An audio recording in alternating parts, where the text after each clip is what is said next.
What's good remains? And Senor Hops. For the record, Hops, I will play you in Street Fighter 6. I just got owned this week. I hope you understand. Been a tough 2 weeks here for old Bonesy, but it'll be okay.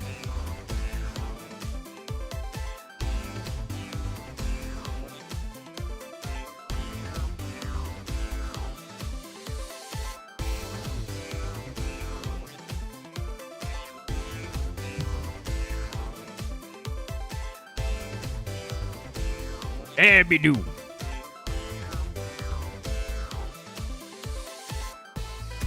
Hope everyone's doing good. Hope everyone's having a good old little Monday. Wow, wow, wow, wow, wow.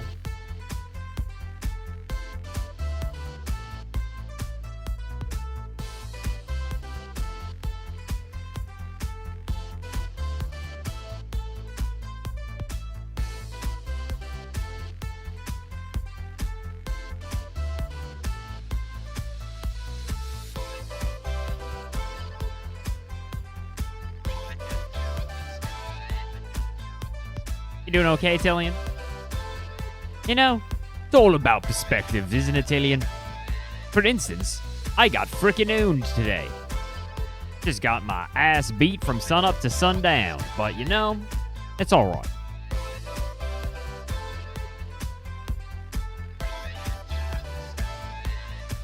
Yeah, dude, I have been definitely hitting that Baldur's Gate 3, let me tell you. I've got a whopping 23 AC right now. I am a warlock. I am level 7.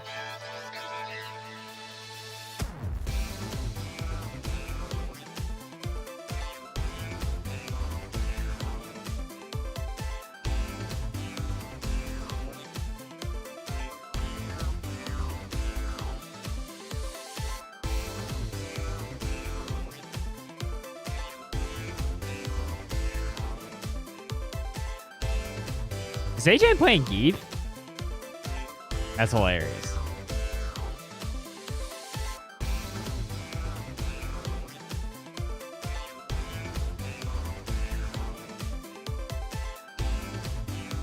Yeah, I have not really been able to watch a lot of Sage AM because I kind of work during the day now. Kind of tough. I'm behind on the lore.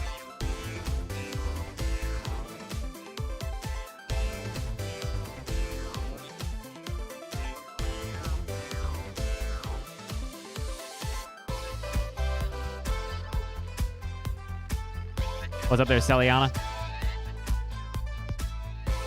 Celiana, I still always... Oh, is that you, Brad? That it is. Hello. How are you, Brad? I am doing good, although my microphone does not want to not fall over. That's a classic. I actually got... Dude, I have a slightly less super jank mic setup nowadays, and I'm very proud of it, where I now have a little... like metal laptop table that my microphone is clamped to. It is no longer a bunch of D&D books. So, you know, we consider that mild progress. Yeah, I have I have it on like a boom arm, and it's great, but the way that the mic I bought attaches, it like threads into a little adapter that then connects on it, and like that is the only bit that does not stay taut. So it has this habit, you see, of just kind of oh, the camera's on me now. It just kind of does this a lot.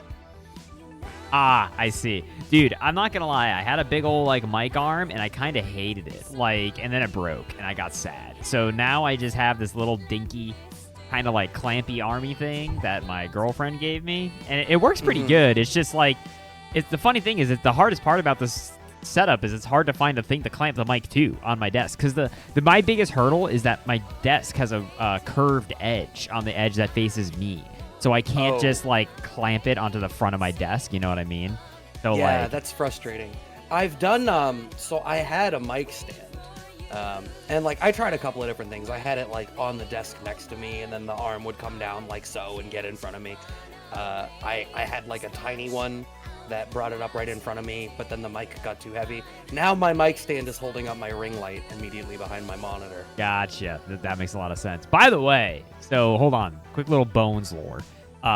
There has been, I think, it's a cicada in my ceiling for like 3 weeks. And it has been mildly driving me insane. I didn't know what it was. I was worried it might have been like a fleet of bees. I was worried it might have been like a raccoon. I had no idea what it was, but I think it's a cicada. So here's the problem solving. So first of all, also, I don't think my mic is sensitive enough to pick it up, but you can occasionally hear it. Okay. But here's the problem solving. Ready? It's been doing this for 3 weeks straight. So that rules out any insect that has to eat to live. Cicadas don't eat. So that puts them on the list of things that it could be.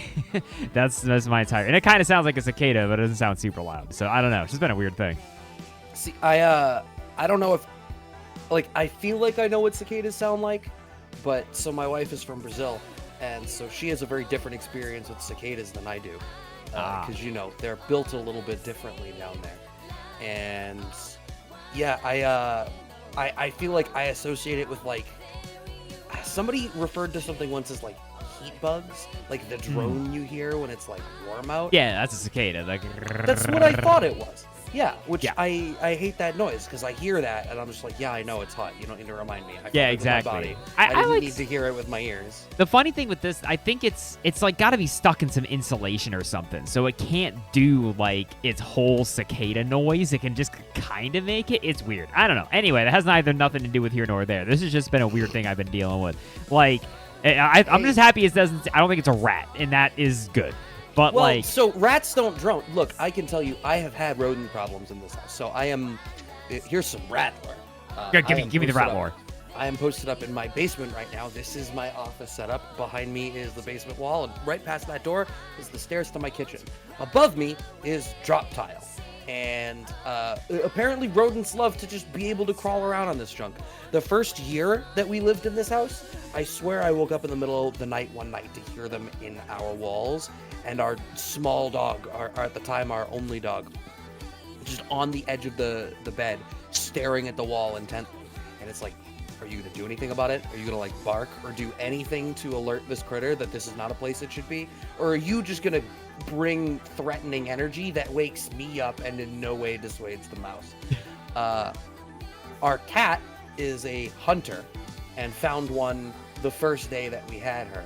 So we don't have mouse problems anymore. Good. Because they know to stay away. Is this a PG show? PG-13? How do we feel about we cursing do PG-13. Yeah, you can curse. It's fine. All right. I was going to say, well, PG-13 gets one F-bomb, so I'm going to save it. Got it. We got to save it for when there's a Blanca on screen. But first off, I do want to say, hi, everybody. My name is Bones. I am joined here by the lovely Brad. And Brad, I'm going to ask you to introduce yourself like 3 separate times throughout the show. But I just want to say really quick that we are getting set up right now. I know Sigwin has to compile some gosh darn shaders. So, you know, that's just the way it be. But they're going to be the TO in the background. This is run out of the tournament channel in the Sajam Discord. So this is, we call it driving school, our beginner/learner/ whatever the hell you want to call it bracket for people who are platinum 2 or lower. That's our cutoff. Now, if you've played in previous driving schools, right, you are allowed to keep entering until you hit diamond. If you hit diamond, then I'm so sorry. You have graduated off screen, much to the chagrin of everybody. But up until then, you're allowed to keep getting in here. Now, the things to know is that, as you may remember from the last time we had you on, Brad, top 3 gets banned at this here Yonder show, which is the big thing that everyone's fighting for. They're trying to graduate driving school, trying to get their driver's license. You do that if you hit the big old top 3. Now, we and Brad do reserve the right to blast anybody anytime. We haven't actually had to do that in Street Fighter 6, though, which I'm happy about. In Strive, we had to do that, and Plus R, we had to do that to quite a few people. But luckily in Street Fighter 6, people seem to be kind of on the honesty streak, and I'm a big fan. Okay. I was going to say, I'm like, you mean like boot them because we're like, all right, hold on. Like, yeah, like, all right, hold up there, little buddy. Like, you know, in like Plus R, we kind of had an ongoing joke of like, you know, 1 FRC is good execution, 3 FRCs gets you thrown out of the bracket. Like, but that's allowed. In general, though, everybody, I just want you all to know, especially if it's your first time playing, it's a good vibes bracket, right? Like, I hope you all are looking forward to playing in tonight. Just goofing around and meeting some people to potentially spar and train with. The goal of tonight is not to go too try hard.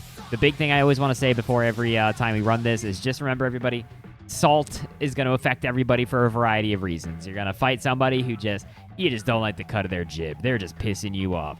Instead of blowing up on them in the tournament Discord, I would highly encourage you, if you have a rough set, if the connection's a little bit rough, whatever it may be, get up, walk away for a little bit, come on back, address it with a cooler head, and then tell them that they suck. No, I'm just kidding. Don't do that. But that is the big thing. Celiana, the big thing I was going to say is I'm sorry I forgot if I already brought this up last time, but, you keep making me think of the town in Sonic 06, which is a very weird thing to get reminded of that Sonic 06 exists, because the town in that game is Soliana.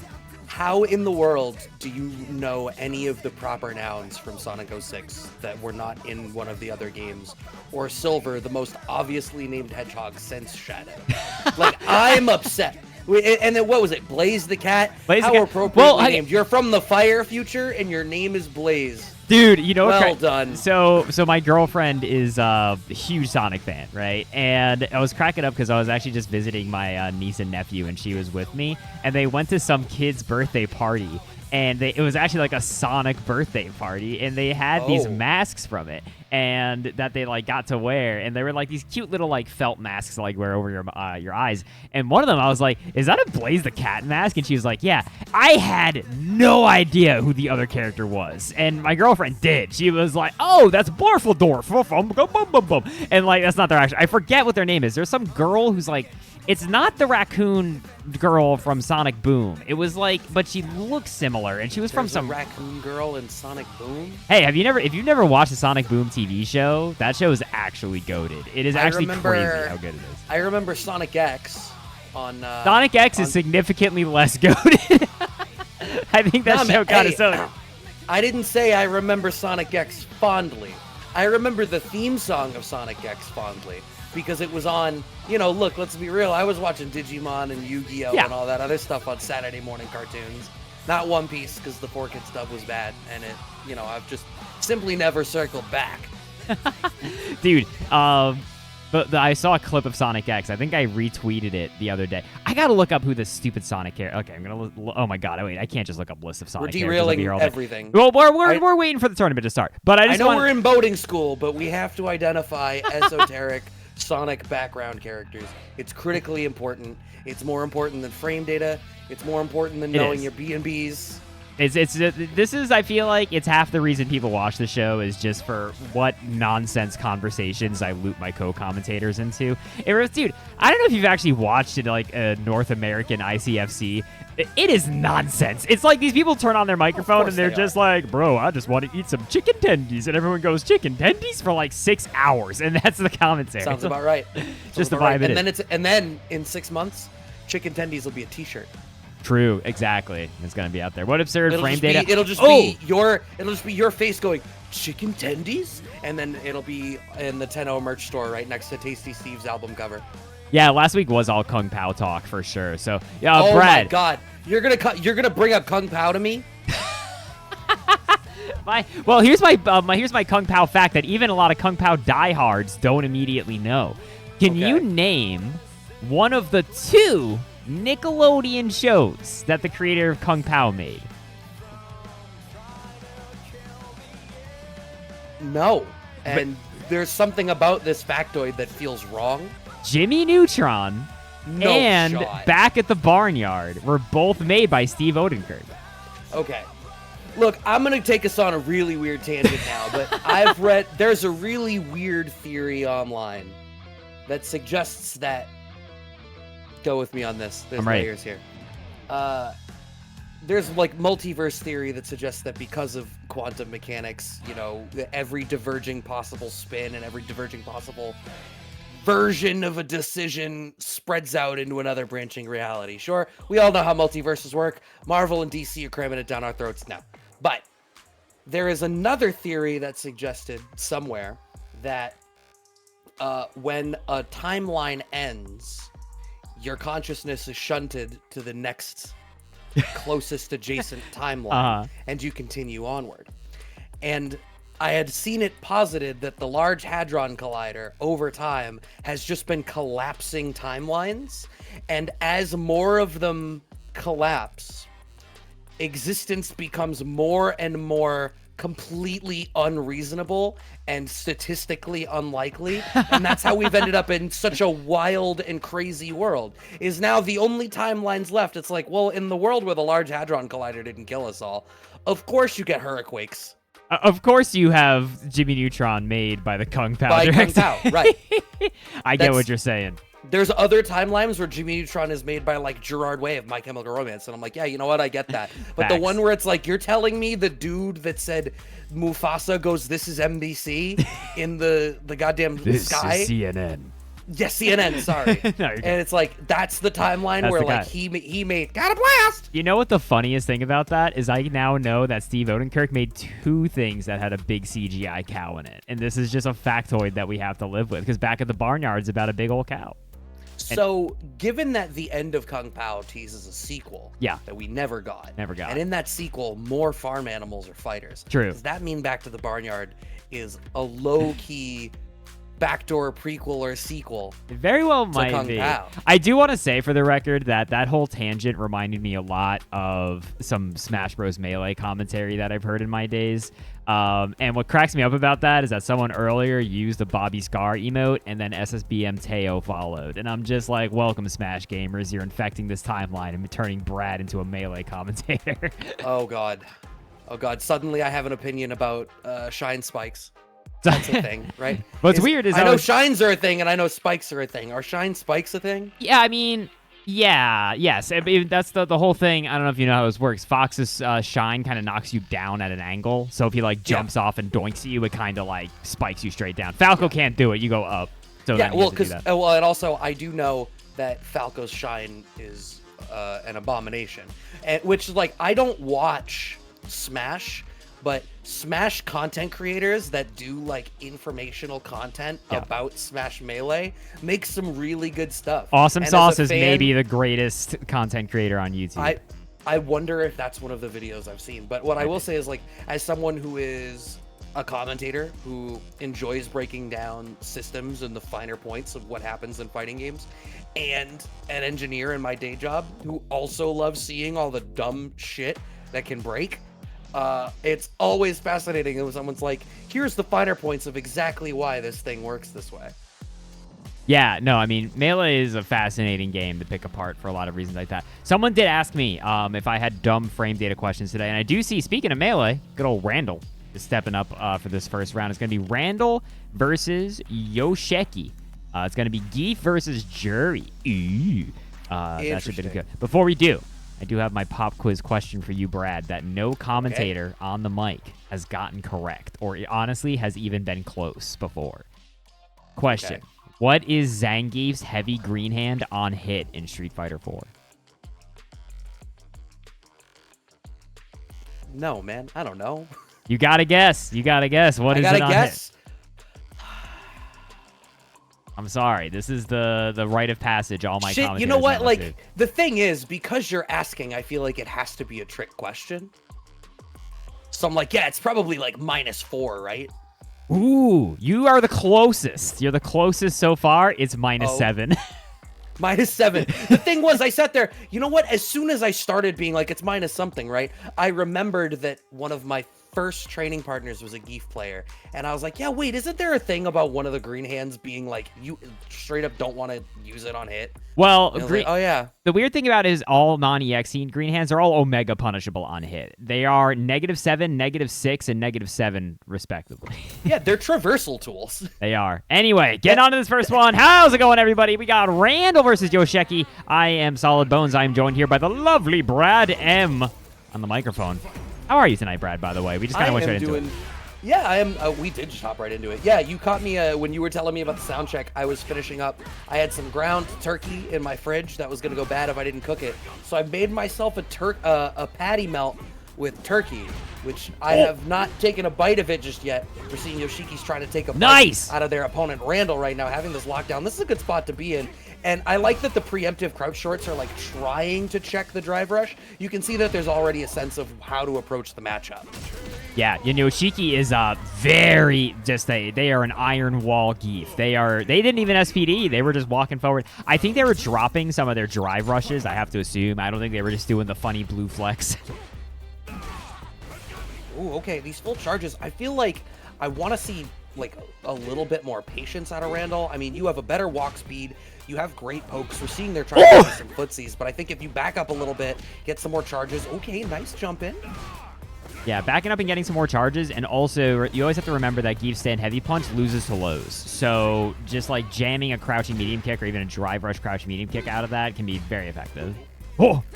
Okay, nice up back. We were a little bit late on a punish there. It seems like Randall, I feel like I would love for Randall to be an inch closer or an inch further out. Where they're like standing in the neutral is like they're blocking limbs. I feel like they really wish they weren't going to be able to. Nice DR, but not getting the pickup. Wow, and then absorbing it. Yeah, that is the funny thing about this matchup, I think. If you are just a lot of Jury matchups, Jury can just kind of like recklessly drive rush stand medium punch, right? It's +6. Haha, how funny for everybody. But if you try to do that against Geef, he will just stand heavy punch. Oh my god, immediate lariat.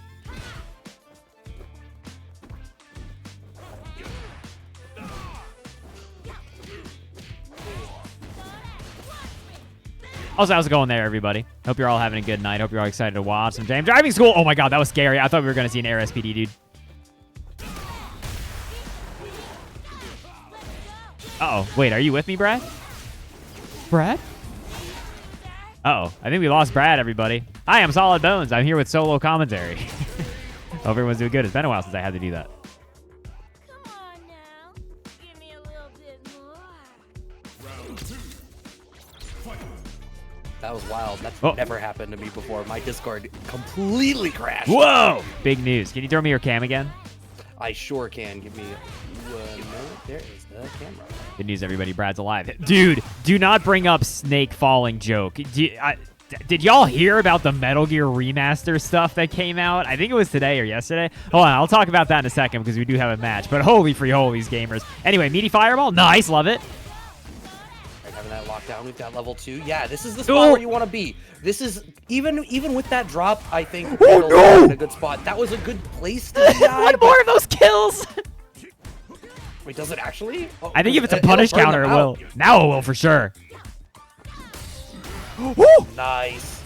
Hey, look, it's one more. Oh, Yoshiki now only has 1 round to go, and they've got full level 3. And you know how these Geef players are, Brad. They want to do the funny. Some characters are just about the highlight reel. Oh, okay, fireball, some meaty pressure. I love that little string from Randall. I think that's a pretty, like, yeah, I know what I'm doing type pressure string. Try to get over the fireball, which actually does work. But it was a little bit too far. Alright, still spacing it out. I like that Randall is trying to be a little bit more passive. You have all the time. Yeah. It is on Yoshiki to be the aggressor while you have the life lead. But like you had pointed out, Yoshiki seems really comfortable just kind of inching forward. If you get to the corner, eventually E can start to try to run their game. Okay, turning on the offense now. Oh, scary. Oh my god, he was still in rage. Yeah, I got grabbed. Oh, did nice. I get grabbed, but I got tilted as a result. I think he's barely alive. It's hard to tell with the scaling and his Geef health. I think he's living. I think you're right. Yeah, I think that is Geef health. Woo! Scary. Nang gets the grab. Okay, Randall's going to tie it up. What a grind of a set, huh? Yeah, no, there were layers at the end there too. You could see that Randall tried to go for, the auto shimmy with the neutral jump setup. I like that they're finding a little bit more comfortable with the cadence going on here in terms of the ground game, trusting that they can just whiff punish and slowly beat down Yoshiki. You highlighted the importance of the lows. We're finding that low forward a lot more now. Little barrel kick action, nicely spaced, but the stand heavy punches are starting to get drive rush. I think if you're Yoshiki, you have to now be a little bit cognizant that Randall's looking to drive impact. You need to be... Okay, wait. And Randall's close to burnout. Oh no, what was that?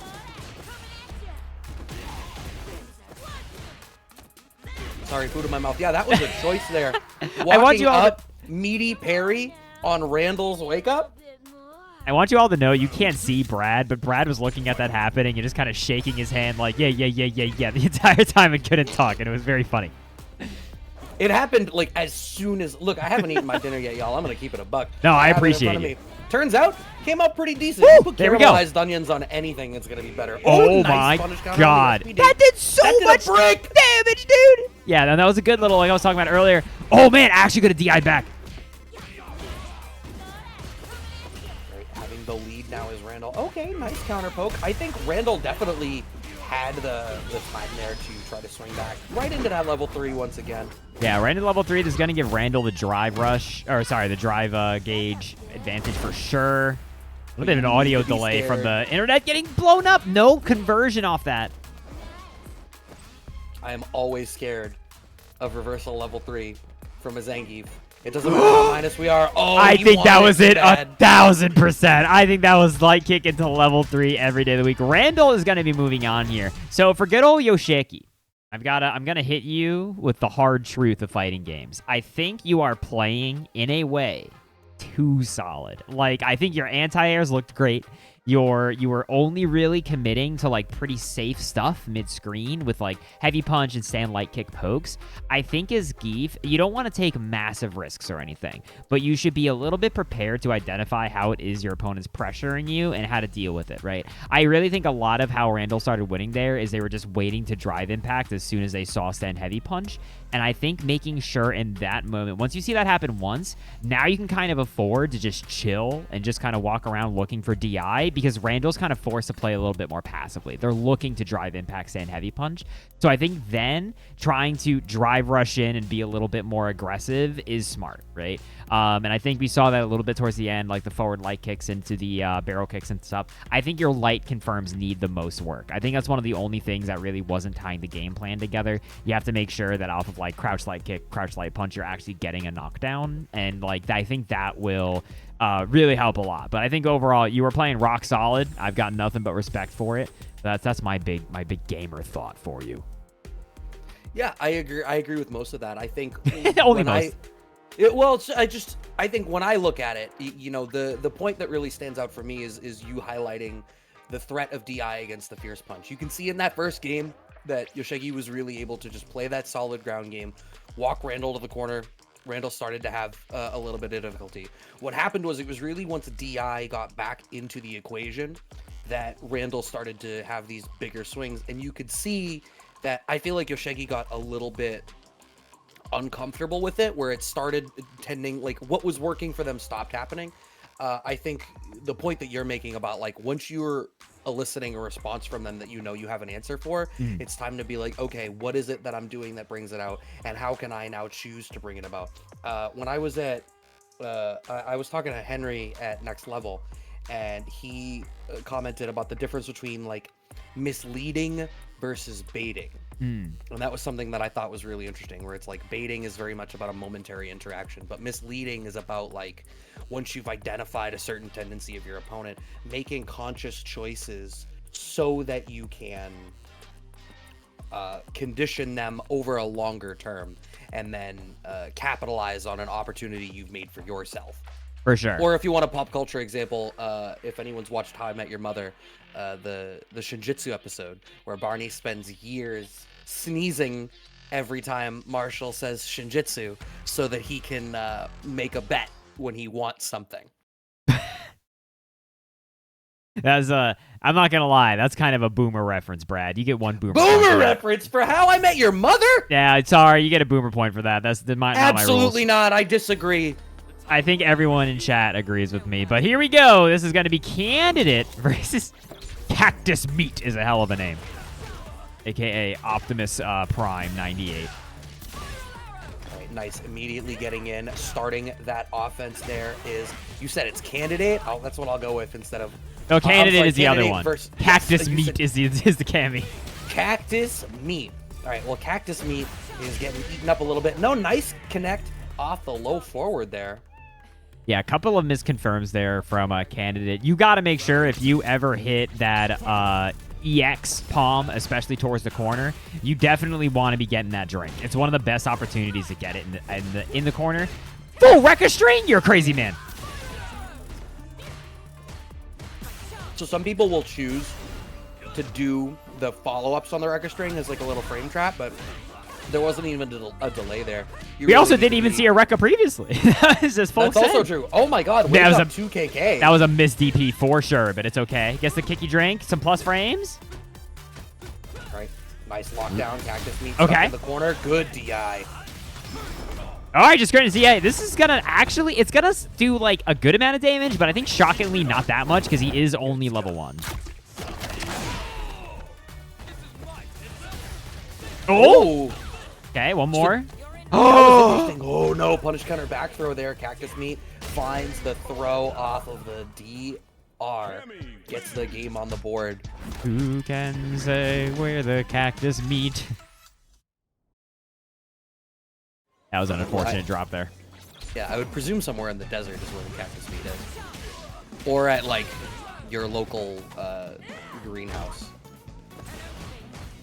Do they grow cacti in greenhouses? I don't know. They grow whatever they want, wherever they want. I know that I've been able to get cacti at, like, Home Depot. It's the two biomes that cacti grow in. The desert and Home Depot. Yeah. EX model. Okay. A lot of Rekka coming out from Candid. We Yeah. haven't really seen that much like crouch medium kick or stand medium kick. They've been pretty hard committed to the Rekka life. Now, I do think for the record, Jamie's button choices in this matchup are kind of goofy because stand heavy kick can almost never hit an airborne opponent. Cammy can accidentally beat it a whole lot, which does make you have to rely on other tools, but it does feel like Candid is kind of reaching for the danger tool of Rekka a lot. Yeah, and you can see there's elements of Jamie's game plan that they seem really comfortable with, and I'll circle back to because we have the DI. If you want the drink, I really wish that you would just do the kick follow-up, because I think you're at more frame disadvantage if you commit to the punch Rekka and then do the drink anyway. You are, but I also never Finishing out the blame... drink. I never blame anyone for getting a brain fart and not quite doing the drink. You know what I mean? It's pretty easy to just do the wrong Rekka 2 and just go, well. That's fair, but what I will say is if we pile that on top of some of the other things that we had seen coming out of Candidate, I think there's elements of, because now I can circle back to the original point, there's elements of Jamie's neutral game plan that I think were coming out, right? They seemed really comfortable utilizing standing heavy punch, one of Jamie's best normals, particularly out of a drive rush, to, you know, go in, start opening up their offense that way. What I think happened from there is if it wasn't drive rush into heavy punch, I feel like there was almost a hair of like anxiety to their play where I can almost imagine them like really trying to get the Rekkas out. They were using the Rekkas in spots where, like you said, you would want to use a standing medium kick or a crouching medium kick. And I also think overwhelmingly there were a lot of spots where there was commitment to options where if you had just stopped at the really obvious built-in hit confirm point, that you would have been safe. And instead they committed the rest of the way through, like finishing out the Rekka strings like you had highlighted. Or there was a point where they did sweep, and Jamie's sweep is fantastic, and when you space it out, it's super safe. It's one of the things that can make him really annoying if you don't have a good answer for lows at the range that he comes from. Yep. But if you finish out that target combo, then now you're punishable because he starts to move forward and breakdance. So let me say, I think taking an extra moment just to be a little bit more deliberate with how you play. For sure. Let me just say real quick, good old Optimus Prime over here, aka Cactus Meat. Please get off the setup. The white zone is for loading and unloading only, and brother, you ain't loading. Thank you. Next thing I wanted to say is I do totally agree with you. Big things that I would recommend here, just as a fellow Jamie enthusiast, is the biggest things for characters, especially like Cammy, who want to be in the air a lot, right? I think your two biggest saving graces in those matchups are stand light punch. After you have a drink in you, right? It'll just like slap her straight out of any sort of like aerial thing, like hooligan dive kick. It'll hit her out of it. Lets you get like the 3-piece target hit confirmed to do it. But also, I would super recommend do a lot of, like Brad was saying, sweep is super important in that matchup to keep Cammy contained, I think. But you really have to make sure if sweep hits, you have to do the follow-up. Like, that is how Jamie wins games. If it hits, you need to do that to get the drink. Like, especially in a matchup as volatile as the Cammy one, if you can get to, like, level 2 drink, your odds of winning just got that much higher. Because now that means that every confirm you do, you can do it into light breakdance, into a safe jump, into beating her up. Like, you get so much more flexibility, also just in your damage in general by getting a few drinks under your belt. But overall, I think I think you're putting the pieces together. I do think Jamie's a little complicated. I think a lot of characters in this game are, but I think you're starting to put it together in terms of what you should be using. I think just a little refinement that has to be made here. Meanwhile, From the good old Pittsburgh FGC. We got Kilgore Clout going up here against Frank the Tank. Right. Manon, I mean, Manon's been in such an interesting topic of discussion because, oh no, as I was about to start talking about Manon, Kilgore Clout overcommits to the DP, but I like that neutral jump there. I ended up using it at a decent spot. Manon can generate threats from some weirder ranges that you might not be used to against the typical grappler or hybrid character. Little bit of a drop Rooney there from Frank. Oh my god, dude! That blasted her from all the way there to the wall. I cannot believe she reached, Brad. I can't believe Kilgore Clout wasn't ready to block in that spot. We find the jab punish. I'm not going to be super picky right now. I'm happy that you got the punish. I'll decide how nitpicky to be based on how the rest of this set goes. But just know, Kilgore Clout, I am making mental note that was a jab punish when it didn't need to be. True. Yeah, I do think, though, like, if you're going to have one confirmed to just have as your basic, like, all the time confirmed, make it your light one. That's, like, the most important one to just have on deck. Right. The reason I'm making the mental note is, like, it might be the kind of thing where we're going to see that they have this, like, a good grasp on the matchup, and that maybe it's going to be the thing where it's like, okay, it's time for you to really maximize on some of your opportunities. And I think they are having a decent handle of these things right now. Are we blocking this time? No, we got smoked again. That's twice now. Frank has demonstrated that they're willing to reversal on Wake Up. I really hope Kilgore Clout is paying attention to that. Kilgore, the first person on Earth to block EX Rhino Horn. I mean, yeah, there's a little bit too much commitment on some of these target combo pokes. I think maybe okay, Dragon Lash, no answer.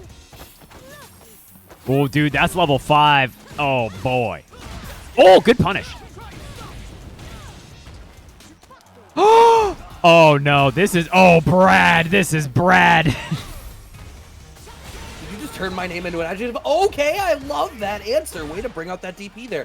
It is unfortunate, however, that you are in burnout with so little life. That back throw was going to do it. Frank the Tank able to close that one out.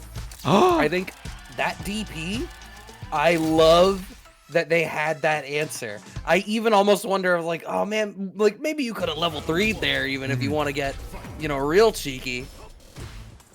Yeah, I do think maybe a level 1 would have been better, right? Just to preserve the burnout. I do want to say, Blue Cheese, congrats on the big bone, by the way. Forgot to mention. Good job on you. And also, Generic Soda, I think that's a lifetime ban for messing up your Sajam face. Anyway. Big sweeps? Dude, Frank has been a sweep gamer. For sure, and I feel like it's okay, nice clutch anti-air there. And yeah, it's these sweeps, Kilgore Clout not blocking his toes. Not blocking his toes at all.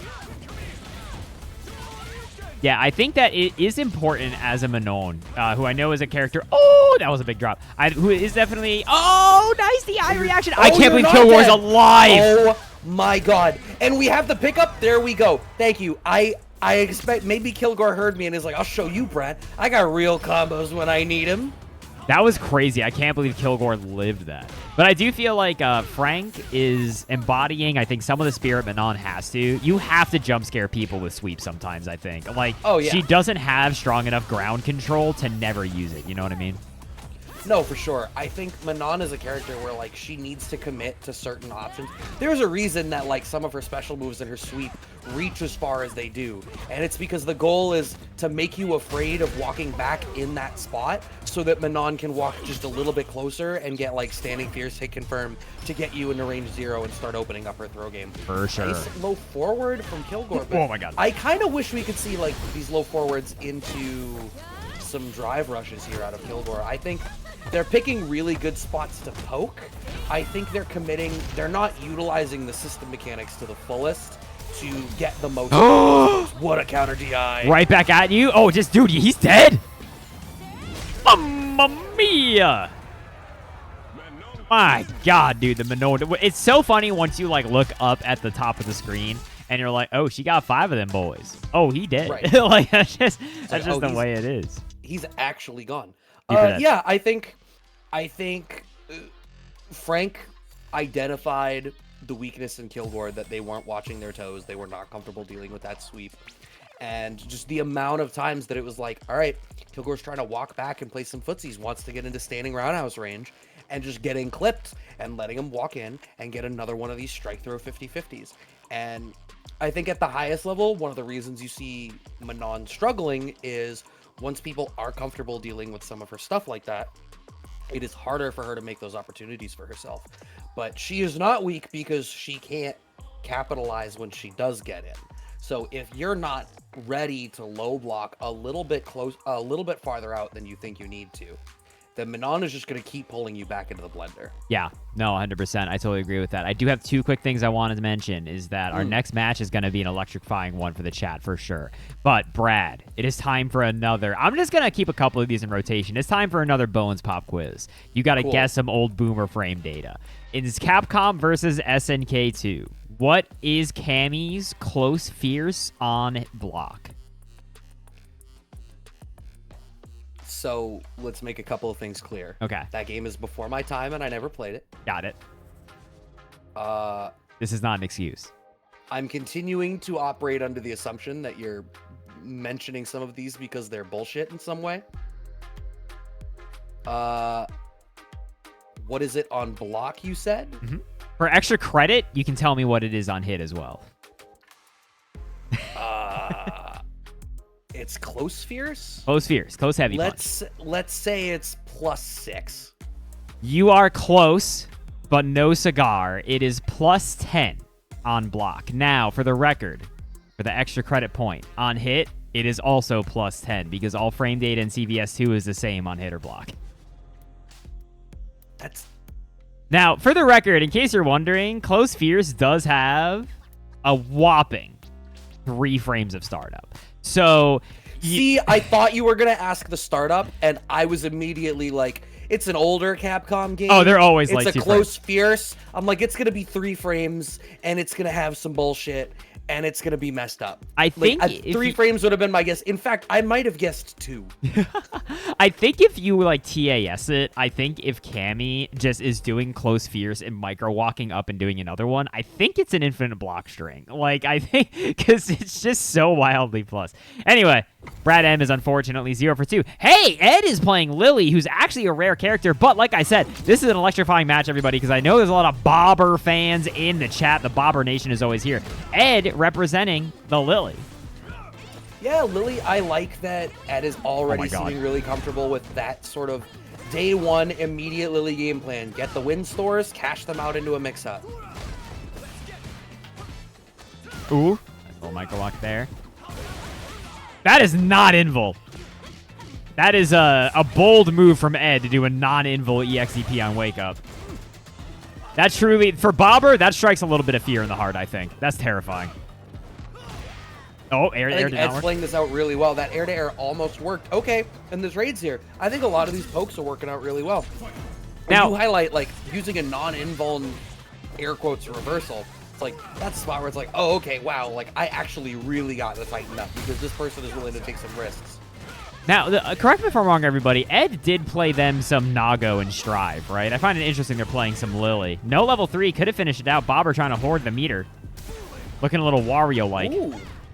Oh, good up forward out of Ed. No, they're a little bit late. That throw was plus on whiff. Bobber managed to get away with murder.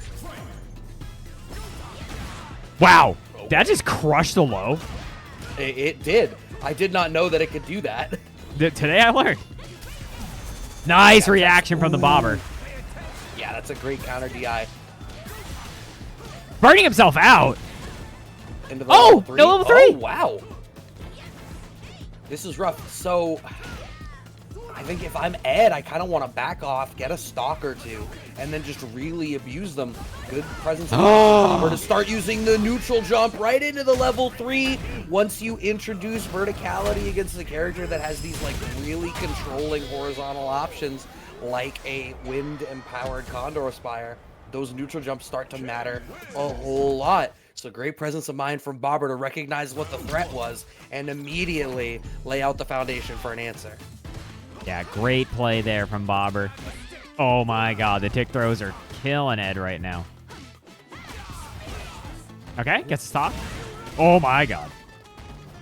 I'm okay with that. All right, we're just trading anti-airs now. We're keeping ourselves locked down in this corner. Bobber getting that was a bit more punish? breathing room. That was wild. That's a dude. That's punishable with a heavy. That's that Ken privilege. Look, Ken only lost his liquid assets, but there's things that you can't take away from him, like that black belt, like his reach, like his Tims. Is Ken a black belt? Did he study a martial art that gave him belts? Maybe he's wearing a black belt. I guess so. I never really thought about that. Did Gokin give him the belt? Uh-oh. Probably. I don't think anything was happening there. This is should kill, actually, from Bobber. No, a little bit of drop. Did not get a steppy. Yeah, just waiting this out. Bobber's doing a good job here, and Ed passively waiting out a little bit. I think it was the right call to try to wait, find the right spot to make an active defensive decision in order to get out, but Bobber just managed to get a feel for like, oh, okay, you've just decided to be passive, and I'm immediately going to punish you for it. I think it's really easy, as someone who's guilty of this myself, of taking too long to recognize that your opponent is waiting it out. And it seemed like Bobber tuned into that real quick. Yeah, and I do want to say that for good old Ed there, I think that there was a little bit of you weren't using, I think, like the pressure that Lily kind of has to use, right, in order to kind of enforce her mix, which is stuff like Spire into Lights, just kind of doing like crouching heavy punch into Windstore, and you kind of mix it up between either Light to counter DI, or you do the heavy follow-up, which is safe and also does a good grip of damage on hit.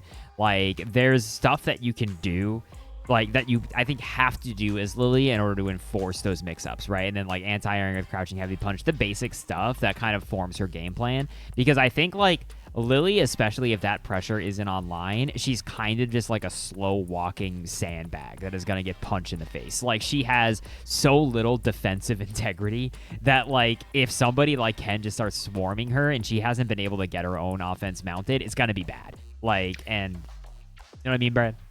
Yeah, no, I think if you're not using some of those tools, if you're not finding ways to get win stocks back for yourself and then cash them out into using mix-ups and setting up that low check like you highlighted, if you're not doing those things, you're just playing a worse Honda, right? Because you have a headbutt that's not as good, you have limbs that aren't as good, you don't have a butt slam, you know. At that point, like, what makes that character have their identity is the toolkit that I think you need to like really bring alive if you're gonna continue to press forward and use Lily as your character. Yeah.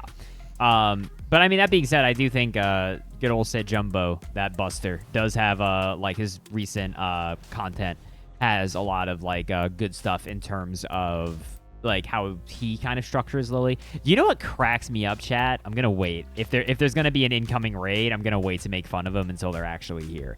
I'm gonna make fun of a YouTube commenter on one of SageJam's videos because it YouTube cracked commenter, me up. okay. I feel like making, like, generally, as a society, we agree that making fun of a YouTube commenter is always okay. Like, it is always agreed It's usually upon. pretty allowed. It's like, there's... I feel like there's only certain people that comment on YouTube videos. I feel like, as you know, as long as you're not sitting here and I'm just like, well, William from Maryland at 077, like, then you're okay. As long as you, there's more than 1 billion in the bracket. Yeah, Ed was playing Lily. But generally, yeah, so I'm going to wait. Remind me to bring up the YouTube commenter if we get the big raid, because I do want to talk about it. I will do what I can. You'll do what you can. Things. Dude, that reminds me. The Metal Gear HD collection. Oh my god. So for those of you who don't know, and I had to like double confirm this information, so the new collection that's coming out is at 30 FPS, right?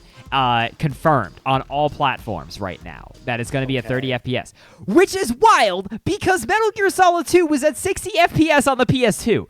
It's not like like they are downgrading the video game.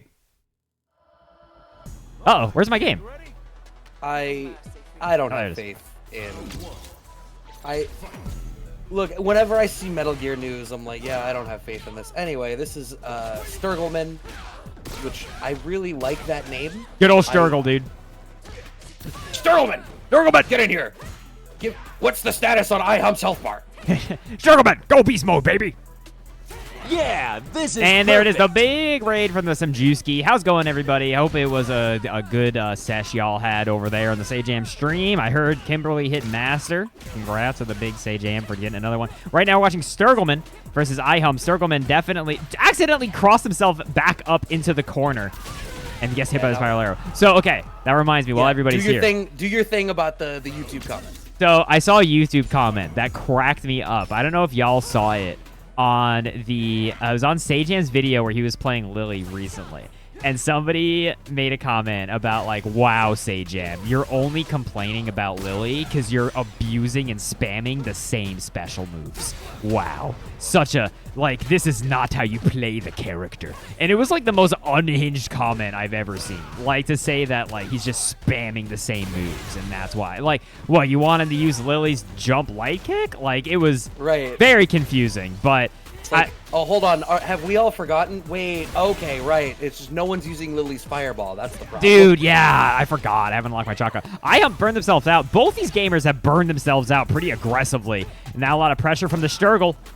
Yeah, nice jump forward out of iHumps. I think you can see that Sturgleman really wants to try to abuse the plus frames out of burnout. Reversal level 3, it is going to connect. Sturgleman, bagels are for closers. When you block a level 3, you can eat a bagel.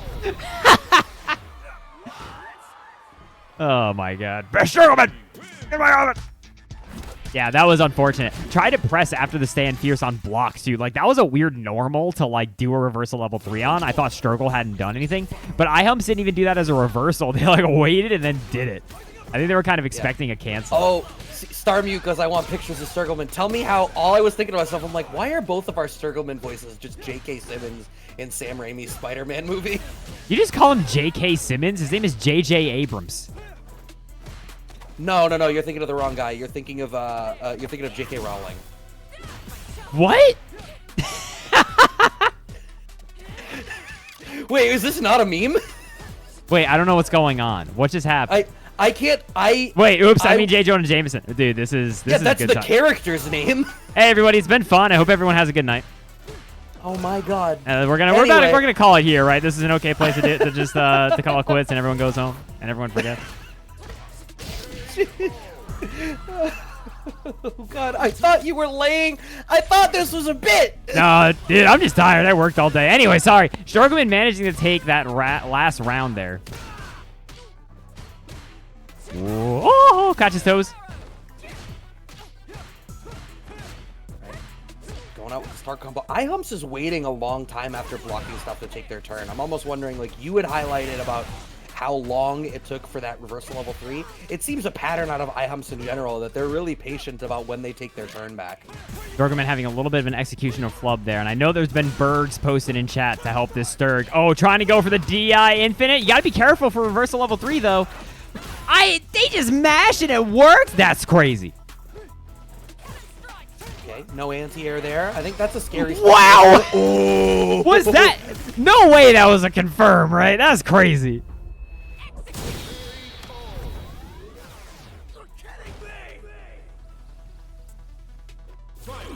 That is actually wild. I can't believe they just did that out of Spin Knuckle. They must have just done the input and accidentally gotten Spin Knuckle into it. Oh, God. Big jump heavy kick.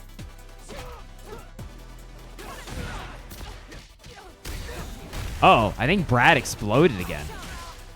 Brad, once again, having minor Discord issues is okay. A-Hump's accidentally burning himself out. Bro, we are now burned out gaming.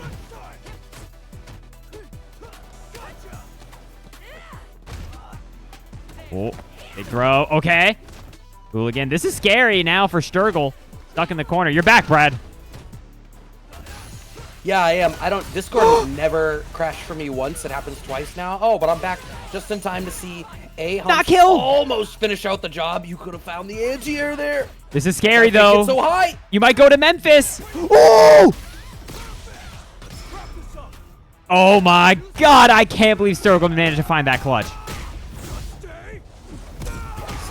Stay down. What is that? One game apiece? I'm just making sure as I one game apiece. Sturgle gonna put themselves on the board with that clutch. The crouch medium punch. I was gonna expect them to just start cranking level 3, but they actually kept it cool. They were just walking back and forth, looking for this crouch medium punch into drive rush. Sturgle holding together. By the way, I should say hi everybody. I'm Solid Bones. I'm joined here on the microphone by the good old BradM. Brad, how are you? Who are you? I am doing good. I am a commentator out of New England. You've heard me on Casa. You heard me at Gamers 8 last week. You heard me at Evo last year.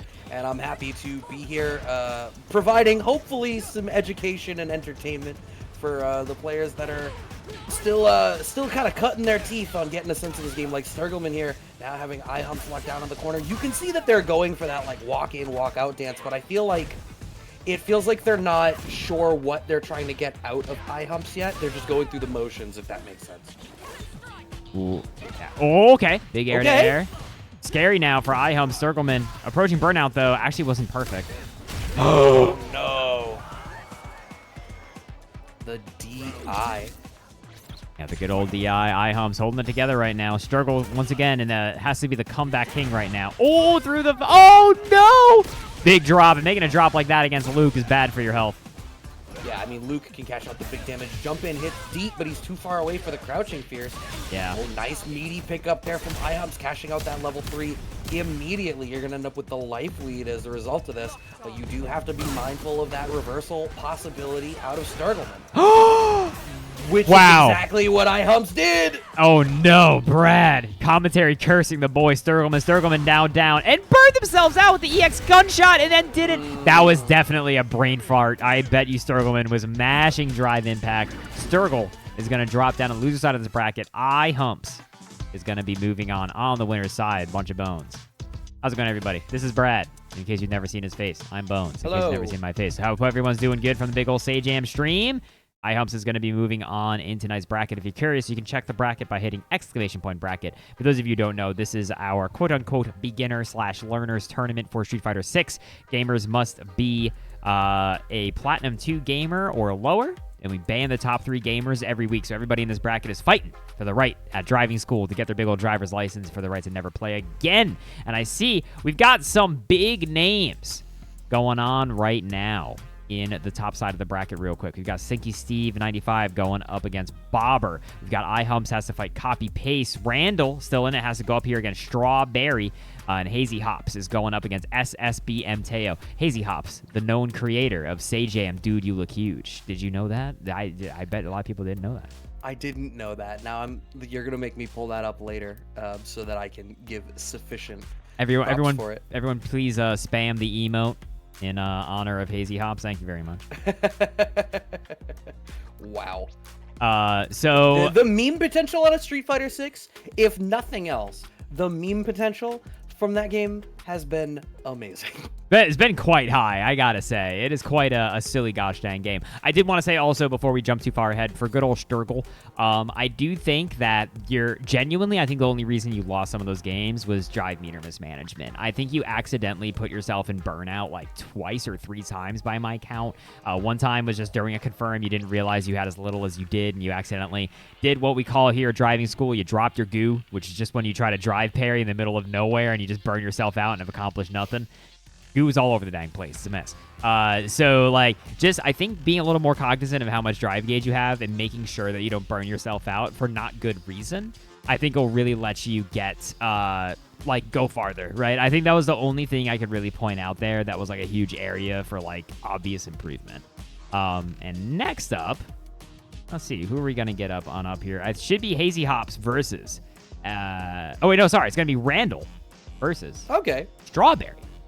Stepping on up to the plate. Yeah, so Randall sitting back down. We saw them play. I think they were our first match of the evening. They were against Yoshiki. Oh wow! So they were seated in sort of that. I know it says round 1, but whenever I look at a bracket and I see that there's only like 2 or 3 matches in round 1, I'm just like, yeah, you had a round 0 match. So point being, Randall has played from round 0 up through winners and is now, as I look at it, this is winner side top 16 in this bracket. This is. We're getting there. So good for them. A good character for it, too. You can see, and like I said when we watched at the time, I think they had a good sense of at least the basic game plan of the character, and then as they got a feel in Game 2 and Game 3 for what Yoshiki was bringing to the table, they found the answers and the system mechanics that they needed. I'm going to be curious to see how it now goes a little bit farther along. What's cool about events like this that are more beginners facing is that you get opportunities to really think critically about your gameplay in a tournament setting that you might not otherwise get. What's going to be cool here for Randall is having the second opportunity against another character. Whoa. Although Manon, going to be another grappler matchup. Another big old Garpler. Yeah, Randall's going through the Garpler gauntlet right now for sure. Now, Strawberry and Randall both have entered several driving schools trying to get that big graduation. Good punish. Woo! Fireball actually did not cover. They actually beat it a little bit too fast. Yeah, and then even the throw, I think they were a little bit too plus, so the throw Oh! didn't end up being a true mix-up there. Nice. Good whip Start punish. there for Strawberry. Uh-oh. Okay. Not great. Metal level 3 after 1 round. That was I'm sorry, metal level 4? Oh. Yeah, that's not good. where you want to be. I know I'm playing Dragon Quest out here. Whoa. That hit on like the last active frame. Commit to the DI. Are we going to see Level no, 5 going for the hit grab right to the level 5. And this is like a 2-touch game now for Strawberry. Yeah, no, for sure. Yeah, and at this point, and like Randall just holding up forward desperately to try to live. Oh, that was Okay. a good spot for it, though. Now you're out of the corner. You have this lockdown. Use your plus frames. Okay, adjusted to the fact that they had to wait a little bit longer. You've got a little bit of life to play with here. You just don't want to end up too much on the back foot. Yeah, And now that was the fear. that is overkill to the max. That would have killed Jury 15 juries ago. Strawberry going to put one on the board. Also, I like how Strawberry's character title is "My Body is 90% Cutscenes." I think that's a good title. That's a quality one, especially Wait, for a I grappler. didn't even see. Is that a Manon character title? No, you get it No, for that playing. just is. You get it for playing the story mode. Huh. Clearly, I haven't played enough of the story mode. Okay, throw tech comes out this time from Strawberry. Nice jump in, working out there for Randall. Okay. Slowing it down a bit, which I like out of Randall, especially with the life lead. We saw this similarly when they played their previous matchup. When they get this life lead, it's like, all right, cool, I'm comfortable backing off, get these fireball stocks, and just live my life, make them come to me. Wow. Okay. Ooh, okay. And you can see Randall's laying the foundations of that conditioning, too. Standing strong into throw had been the play up until then. Now that Yeah. we've seen the tech, the next interaction going for the frame trap, I like that. You can see the gears turning here for Randall. I love Strawberry using that as a whiff punish tool. It's so effective, especially because Manon can convert off of it from basically full screen. Did you know, Brad, that she loses that flippy kick if she's in Modern? That's unfortunate. She just doesn't have it. Right, corner lockdown here from Randall. Throw tech. Oh, okay. Oh! So, you had the instinct to go for something when you saw Strawberry jump. I think if you can retrain that instinct towards anti-air, you would have kept this corner control that you had and been in a really dominant spot. Nice check on the DR there out of Strawberry. Yeah, that was a great check, and also Strawberry managing to snag 2 medals for themselves in that round. Definitely making this last round prospect not look as grim.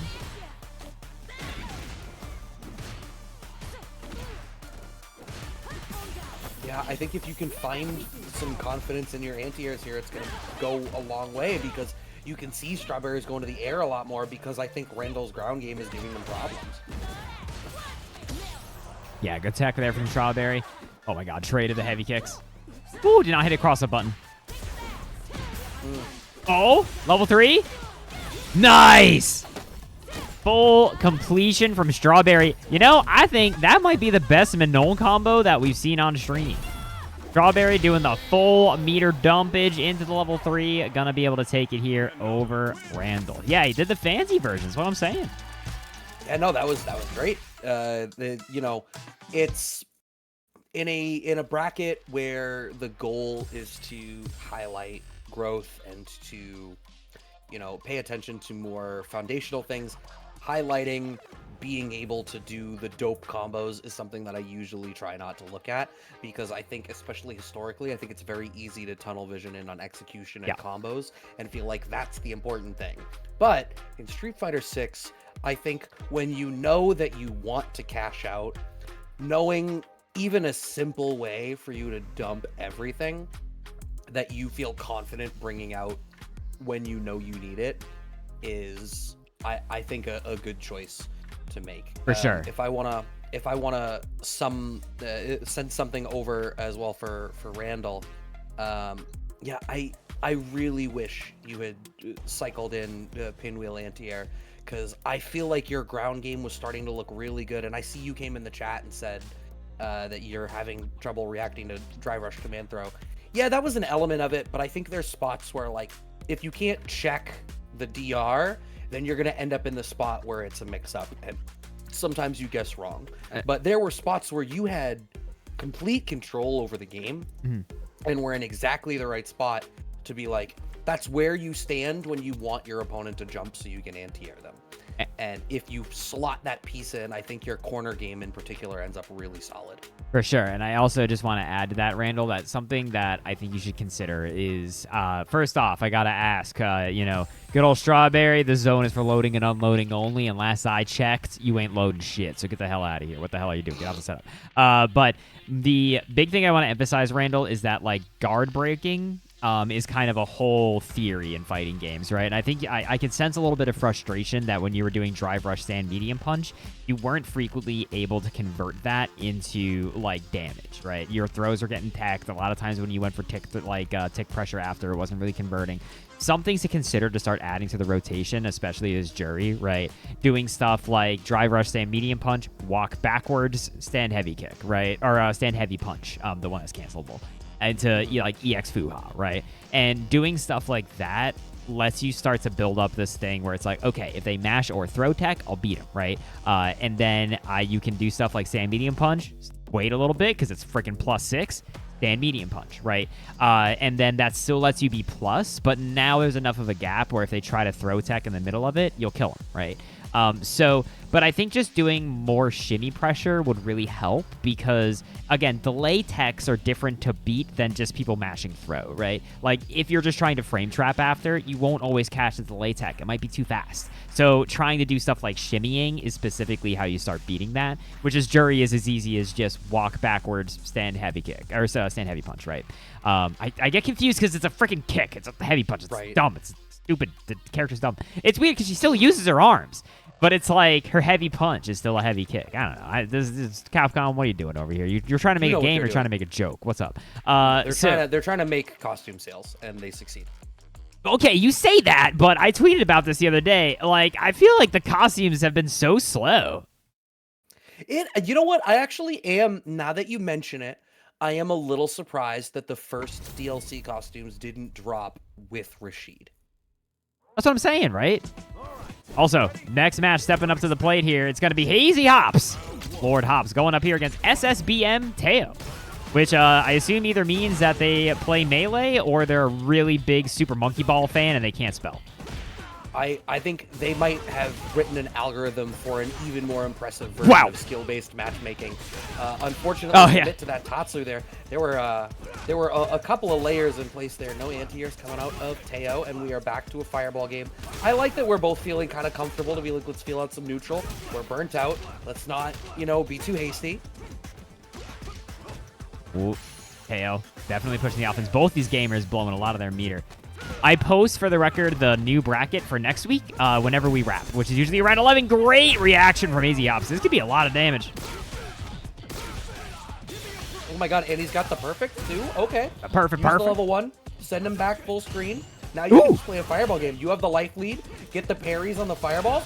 What a check on the run with the low short there. Okay, Hazy Hops. You're not looking all that hazy. I think your glasses are feeling kind of pristine right now. Yeah, and Hazy Hops, for the record, came in 4th in one of the earlier driving schools, and then unfortunately since then has not been able to place quite that high. So definitely here trying to prove something.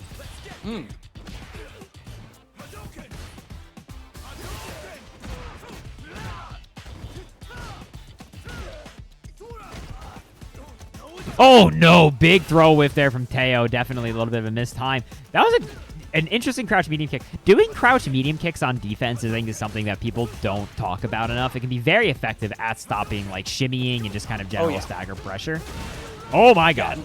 I've gone on huge tangents about it. Like, I think it's really easy to not think about like the riskier but more rewarding options when you're making defensive choices. A low counter poke in that spot definitely a good option. Definitely a good option. Ground game and fireball game in this set has been really solid. I love that it seems like whenever they go back to a fireball game, it's because they want to play the fireball game. Yeah. I feel like they're dictating the pace here the whole way through. And that is one of the benefits of Luke's EX Fireball. You can generally use it like on reaction to a fireball as slow as Ken's to just blast them. Like, it is a very strong fireball denial tool. Slowly continuing to walk him Good down. God, Teo. Yeah, you know what? I'm okay with that bust out there. You wanted to reset back. It's early enough that, you know, you're not that worried if they... The commitment to the runs. Like, if you're going to do that, do drive rush into a button because you get more out of it. Like, just a regular run into it. Like, it's not Street Fighter V anymore. Oh, big still block sweep there. Somebody watched Angry Bird in these last 2 weeks. Yeah, right. Oh! Oh, man. Yeah, quick little That's confirm. the same. We saw that exact same interaction where Teo tried to do a Tatsu into a whiffed throw and like did it late enough to be punishable.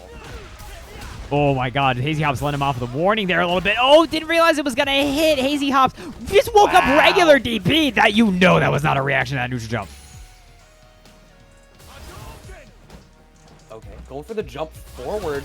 Hops wants to stay in a spot where he can still compete. Oh, good DP. That's not an anti-air, but Hazy Hops was sure there to get DP'd.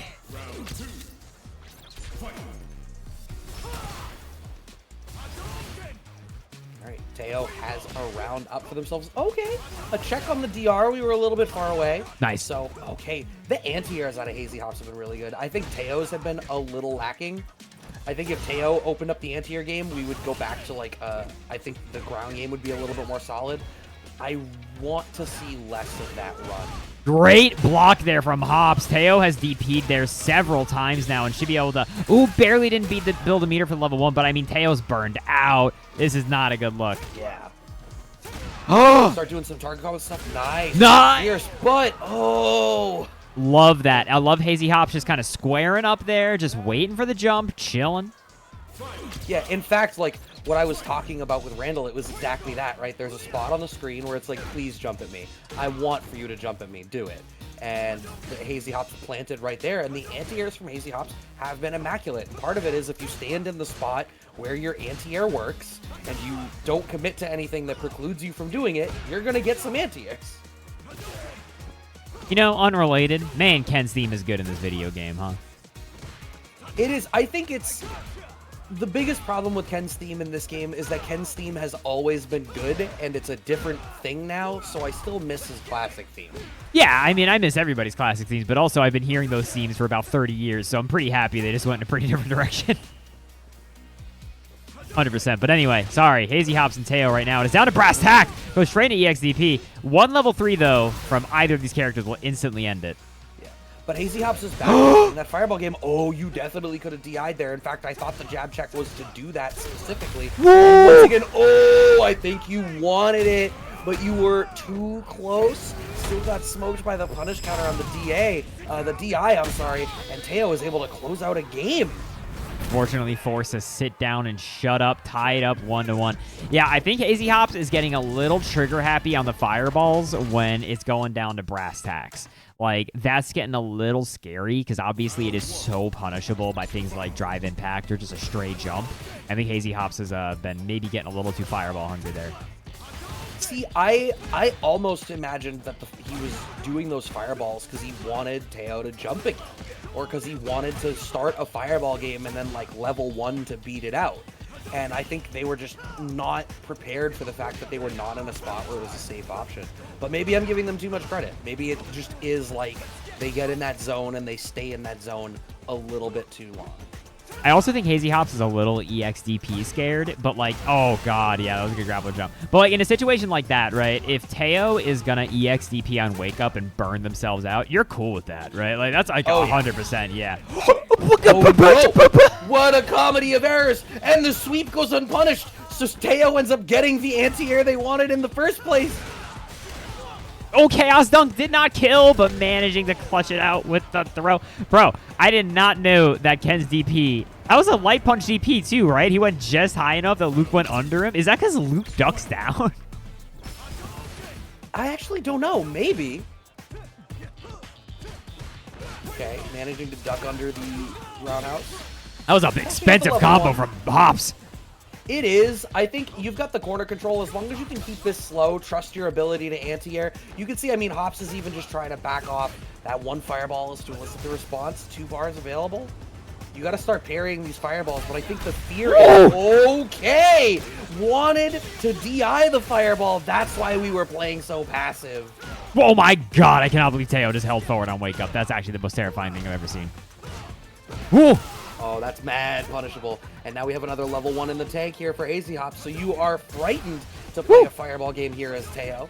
I mean, that fireball is fat enough. They landed on an EX Dragon Lash. That thing's like -6, isn't it? That is certainly a choice, especially given that we've not seen regular Dragon Lash in any capacity here out of Teo. Or Jinrai, really. This has been like a very traditional-looking Ken matchup, and that ought to do it here for AZ Hops. Just finish your plate right into the level 1. Yes, indeed. Closing that one out 2-1 and moving on to play against Strawberry. A winner's top 8. I like, from Hazy Hops, I think you can see the gears turning. They're formulating a game plan. They're finding the spots of like, okay, I'm winning out in the fireball game, but how can I use the fireball game to transition from this game state into that game state? When I want you to do this, how can I do this? The walking forward there when they had such low drive gauge and they were like, all right, I figured maybe they want him to jump, maybe they're just being passive. No, they wanted to use the DI through the fireball. I like that they were bringing layers and layers to the game plan there. I think the big things I would shout out there for our good friend SSBM Teo. I think a lot of those EXTPs were a little too risky in conjunction with your drive gauge, because that's the biggest thing. It hurts. It's not like damage. It's just you spend a lot of resources to get people off of you. But the biggest thing I would say is I did not see a lot of drive rush heavy punch or drive rush jab, and those are so important for how Ken wants to control the ground.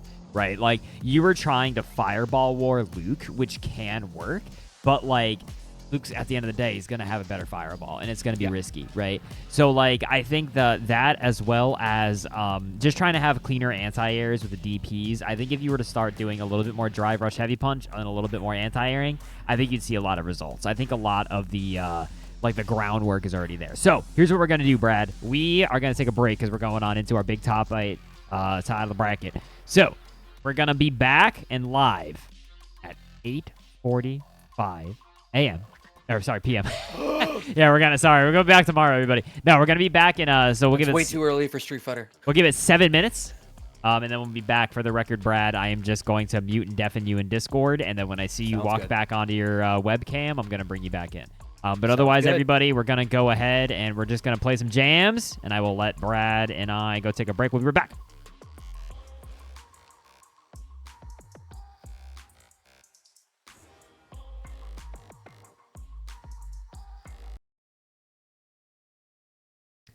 Let's see. What do I want to play for y'all?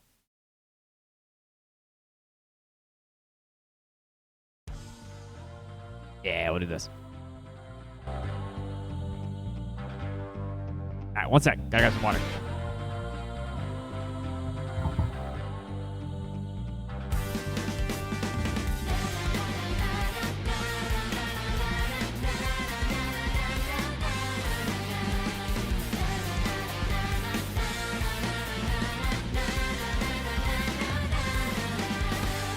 What's the deal? Go on, baby. Spin the wheel to see what is there beyond the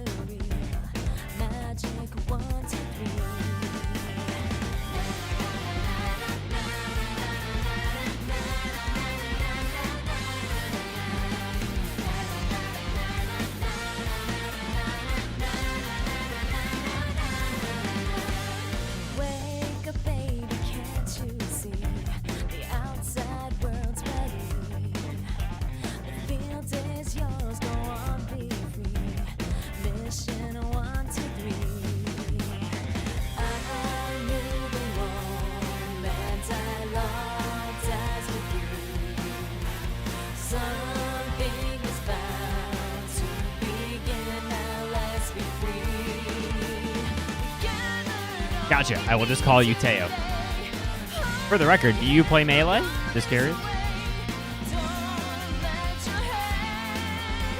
Play copyrighted music? Okay, I will play Avril Lavigne's hit song, There's a Bunch of Raccoons in My Garage. I'm sure she won't mind.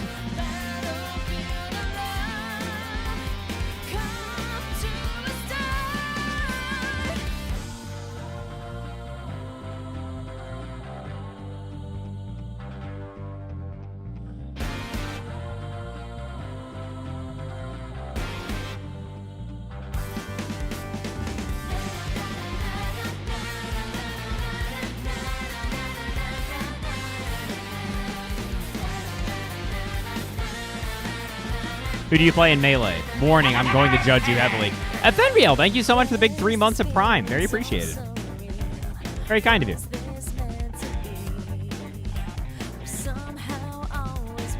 Good job. You now have half of a sunglasses. Oh, wait, no, you have the full sunglasses. On your skeleton. Congrats.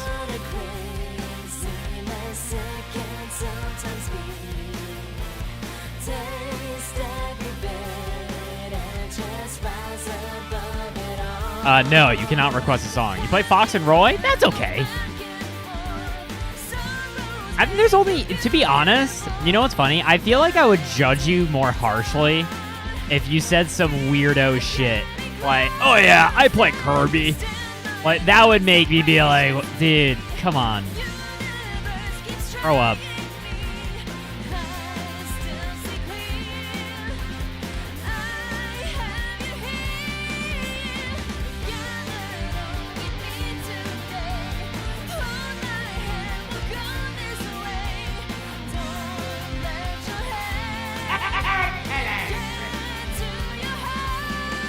Starmute, thank you so much for the big 17 months. I really appreciate it. I play Falcon in Melee. Because you know, it's so, dude, it like, God, who was I watching? There was somebody who was like talking about how much they hate Captain Falcon. And they, basically the way they talked about it, I was like, oh my God, people think about Captain Falcon in Melee the same way that like Strive players think about Nagoriyuki. Like, it's like the same emotion, and I find that really funny. This is all of the music I play, for the record, is from Neo, The World Ends With You. It is always from Neo Twoe.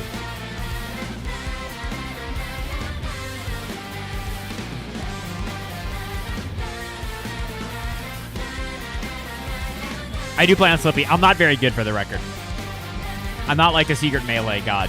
Now, that being said, I think I'm a little bit better than your average. Like, I jump scare some people when they see me play Smash because they're just like, oh, this guy's just a little bit of a fighting game player, is he? He don't know what a Smash is. And like, dude, I'm a fucking, kidding me? I got my GameCube right here with my Game Boy player and my copy of Fire Emblem Sacred Stones in it. I'm a gamer girl, all right?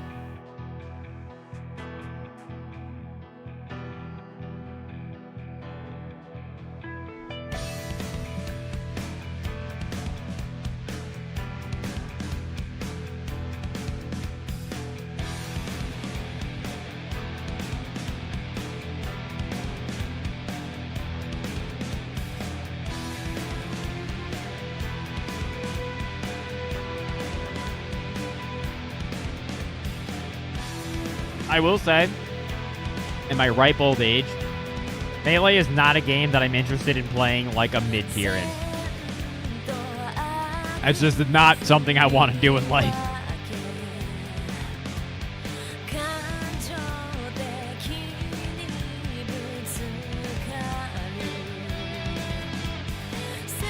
Did I tell y'all, and I'm waiting for Brad to get on back here, but did I tell you all that when I went to defend the North a couple of years ago, I went there, I had my little Switch Pro controller, and there were some gamers playing Smash Ultimate prepping for the pool, and I dunked them into the goddamn dirt. This was not close. I basically just beat them both like 15 games straight.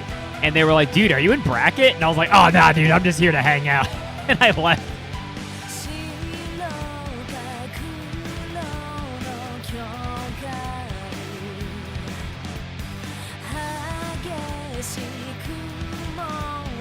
Oh. Is that Brad M? It's certainly not Morgan Steinfeld. I can't believe I said J.J. Abrams. That's how you can really tell that I am like, it's been a rough couple weeks of work, Chad. I'm not going to front with you. You know what's unfortunate is that it's a combination of Baldur's Gate 3 existing and that absorbing all of my gamer time. But just like, dude, I have a pretty stressful job at the moment, and like having a stressful job all day, I don't want to be like, all right, let's get our ass beaten ranked. It's just not like my immediate next logical thing. I get it. Between like family stuff, work stuff, finding time to commentate, and it's like, oh, I'm also supposed to, grind the ladder / like I'm trying to work on music stuff. I can't find time to do that either. But let me tell you, in Baldur's Gate, I got 23 AC, brother. You kidding me? I'm cruising. 23 AC? What are you, Eldritch Knight? I am a warlock. How do you have 23? I have medium armor and the shield, and I have like boots that give me. JD's doing tests, I think, in the background, and accidentally just threw 50 big bones on the screen. These are not real big bones, everybody. Do not disregard these big bones. That was a jump scare, dude. Anyway, yeah, I have a lot of AC. It's a funny time, dude. I would have if that happened. That would have been like statistically the least likely thing that would have ever happened. Hold on, I can refresh this real quick. Make this not that crazy. But I hope everyone has been having fun. We are about to get into our big top 8. What happened? They threw the bones because you were talking about being a warlock. It was like, warlocks are like necromancers, right? No. No, I know they're not. I know they're not. Please, I am. Look, please. You and I have only had the opportunity to hang out so many times, but like, if you hang out with me enough, D&D comes up. Oh, true. Yeah, I played a shitload of D&D 5th edition. I imagine it's Baldur's Gate 3 is 5th edition, I would think. Yeah, Baldur's Gate 3 is 5th, which is nice because it is changed at 5th edition because 5th edition has a lot of problems and they kind of just sidestepped a lot of it, I think, and made it better. But, like, it's nice playing in a system that I actually know. It makes things just immediately make a little bit more sense. And I think they did a really good job of adapting it. Dude, I think actually, though, the best part about Baldur's Gate 3 is that I am making decisions that I would absolutely make at a D&D table. Like, so, like, a bad guy is like, you can kill me, or I can increase one of your ability scores by 1. And I'm like, this is the easiest decision I've ever made in my entire life. Like, like, I am such a player at a table. The funniest thing, too, about playing something like 5th edition in, like, a video game is you can power game the hell out of it, and your DM won't get mad at you. Like, that's true. Actually, you know what? So I'm fortunate. I know that, like, for tabletop gaming, so much depends on the table. I'm fortunate that I have a table I've played with for a very long time, and our DM loves letting us be super strong, because it means he gets to tune combat encounters to be super strong. Yeah. And then everything is high level. So he's always giving us broken shit. And then it's like, hey, if I give you broken shit, that just means that I can tune ridiculously broken enemies. Yeah. No, 100%. Randall, of course, I'm happy to give the advice. Yeah. What's cool about... So, as a commentator for me, one of the things that I always say is I think back to when I started playing and how much I wanted for there to be certain voices that could try to explain certain concepts, where I felt like, especially early on in like the 2009, 2010, the early 2010s, I think a lot of commentary was very geared towards you being a certain amount of in the know. And I appreciate when people try to bridge that gap. Also, Asteroidios, the Gunpla are awesome. The best ones of these my wife made. I have a whole closet full of them that I still need to finish over there. Very impressive stuff. Yeah, and I did want to say also, Randall, sad you're out of the bracket. Thanks so much for playing, gamer. Everybody who's out of the bracket, thank you so much for playing tonight, as we are kind of getting down to our top 8. Now, some quick gamer updates. We are going to be seeing our top 8 winner side match here, which is going to be Stinky Steve of the Guilty Gear Strive bracket fame, they played in well over 20 of our Guilty Gear Strive beginner tournaments before they were able to finally get banned. Now here repping the second Lily of the night, going up here against Copy Paste Kimberly. So I feel like this is interesting. Both of these characters are sort of making these big swings through neutral. I feel like Kimberly should be equipped to smother Lily enough that it will be hard for her to get the win stores unless she's going to do things like exactly like that, like cashing out the win stores as special move cancels. Oh my god, scramble. Okay. Gonna get the wall splat here. Stinky Steve really just, I think, methodically keeping this locked down right now. What's Copy Paste gonna do? Wake up, parry. Okay. Keep that little nugget for later. You closed out the round. That's good. But now you know Wake Up Parry is in the toolbox. So in the rotation. Be mindful of that. Stinky Steve is the first Lily to make top 8. Huge update from good old Lord of the Data, Tillian Veffin. Wait, is that confirmed? Dang. That is confirmed. That is real. Wow, I can't believe that anti-air. I thought she was going to get owned for jumping there, or for doing Counter Spire. Ooh, okay, Copy Paste with the jump back short air to air. Woo! Copy Paste, a little bit of perfect parry action. Dude, I gotta say, of any character, wow, Kimberly does not do a lot of damage after a perfect parry. No, for sure. Well, I think most of Kimberly's damage is like you either cash out a level 3 or you're able to spend a lot of drive gauge. Yeah. And after a perfect parry, I don't want to do either of those things. Dang. Dude, I feel like Stinky Steve is getting so much mileage just doing crouch heavy punch into a heavy store. Like, that has really been putting a stop to Copy Paste. Yeah, I think you're exactly right. And it's like I was saying at the top, right? If, you know, there's 2 ways Lily can get a store, right? She's either going to get it from full screen, like this, or she's going to get it off of special move cancels off of, like, Crouching Fierce. And I think Copy Paste hasn't really found the answer. Now, what I have come to understand is that apparently what you should be doing if you see that a Lily is really fishing a lot with Crouching Fierce is to start bringing DI into the equation, because it makes her have to slow down. It makes her also have to start using light store instead of just abusing heavy, because then she can DI back, but now you're at least forcing her to play the RPS. Right. And I think that's the thing, is like sometimes like exactly that, Brad. You ever you know that feeling when you're like, the players have the stream on, right? Yeah, it's like, oh no, I influenced it. I always think about the story of Brian F. accidentally changing the future by telling them that, like, Bonchan's timeout should not have been, like, ruled the way it was in a Capcom Pro Tour event.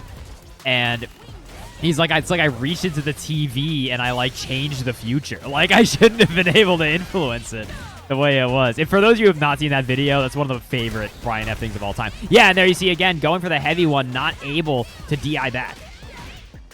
How far are we going to cash this out? Yeah, get the level 3. So I say all the time, I think spend money to make money in this game. If you have Super Bar, spend it. It's so easy to come by.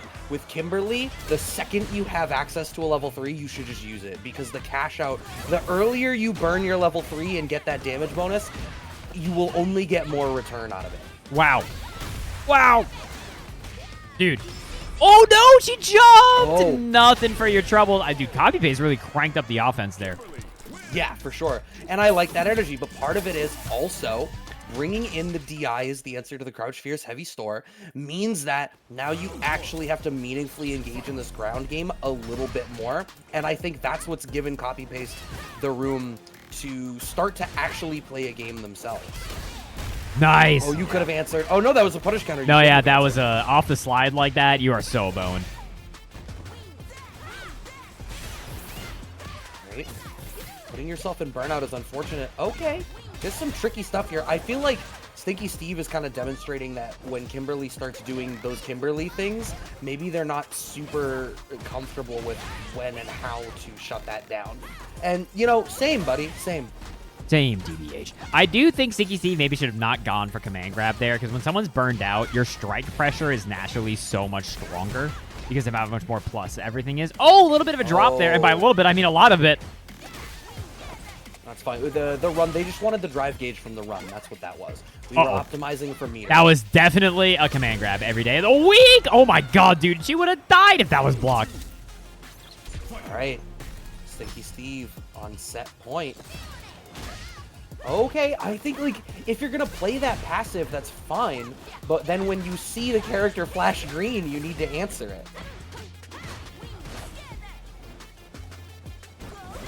You've got the one store, cool. All Yeah, right. so, especially once you've got the stores, this is some real, like, mine is better energy.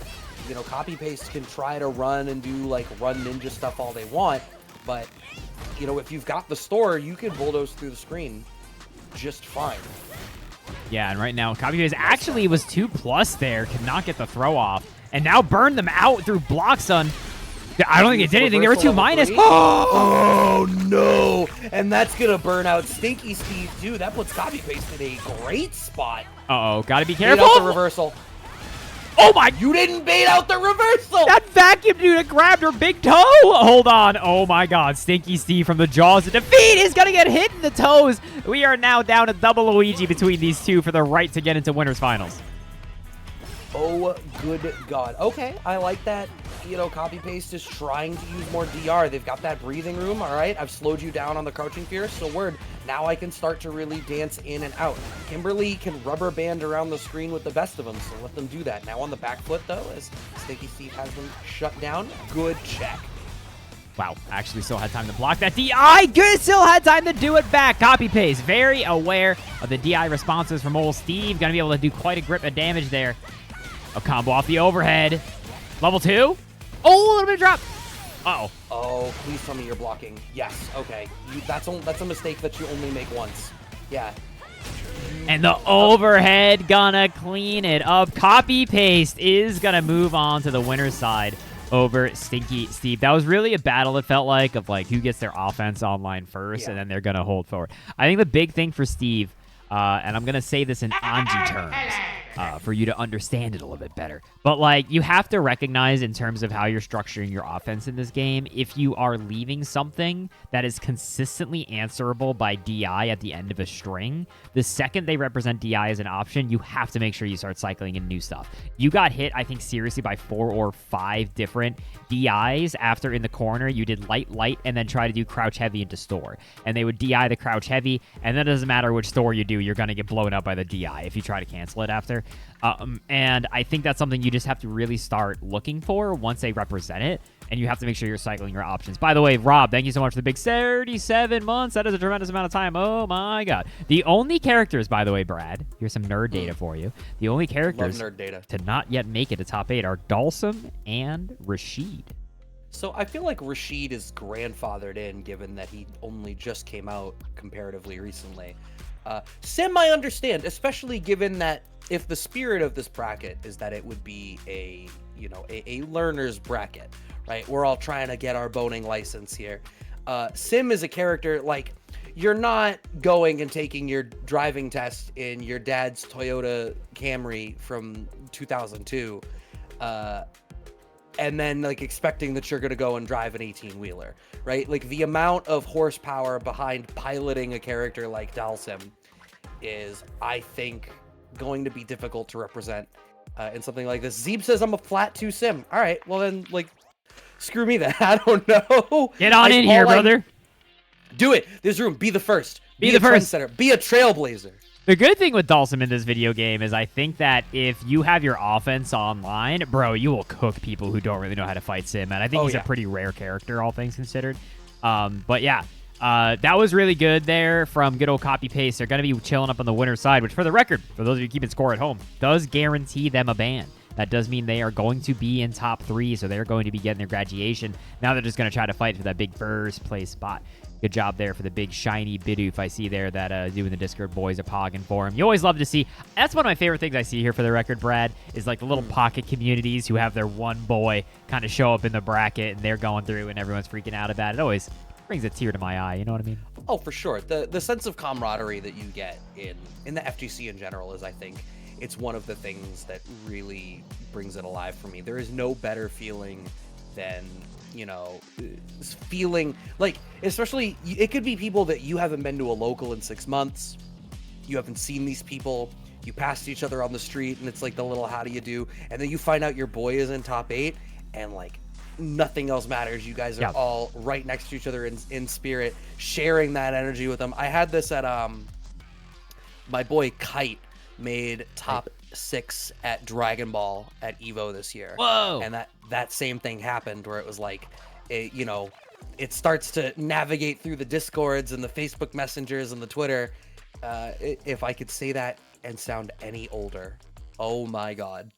Dude, I said the Twitter. You did say the Twitters, which is now more irrelevant than ever. But like I had a similar experience happen where I bumped into my old friend Grover at MagFest, and he was like, "Yeah, I'm basically retired. I'm not going to be entering anything anymore." And then I saw them at Frosty Faustix, and they were like, I figured I might as well enter Persona, and then they won. And I was like, Grover, what happened to retirement? And he was like, I don't think I can really stop. But it was the same kind of thing where I haven't seen him in like 6 years, but I was in that crowd screaming my head off. Oh, of course. That's what you got to do. Just like I'm sure Hazy Hops and Strawberry got friends in their Discords, respectively, screaming their heads off for this one. Once again, playing for the chance to never play again. I do got to say, interesting choice that you get a demerit for performing well, but sometimes you just got to get on the open road. Hazy Hops, I think, doing a pretty good job controlling this one now. The frame trap game out of them, off of like crouch jab, crouch strong from DR, has been super solid across both of the games we've seen from them. And a good air-to-air to close out that round. I feel like this is a decent matchup for Luke just to be able to run his game in all of the ways that we've seen Hazy Hops succeed in doing. For sure. For those of you who might be wondering in the chat, by the way, generally when you see someone do an air-to-air like that as opposed to an anti-air, it's just because it's a lot easier to do that last second than a DP. So, like, if it's going to close out the round, a lot of times people will just kind of be ready to air just because you can do it so last second and it'll still work. You don't want to do it if it's not going to kill because you'll be, like, punishable on landing a lot of the time, but, Oh my God, it's the same sequence again. Nice DR, corner the low control short. from the hops. Wow. I can't believe that's so... Oh no. Hold up. And Strawberry is the comboist Manon of all time. That's true. We saw that earlier. No whiff punish on the fear. No cross-up button from puts them Hops. back into the corner. Nice jab jack. Knew the turn was over. Oh, what a shame. Not even needing to spend any resources. Hazy Hops played that round so well for so long. That had to be a mistake, right? I think I was supposed to be like back heavy kick. Wow! That's actually wild.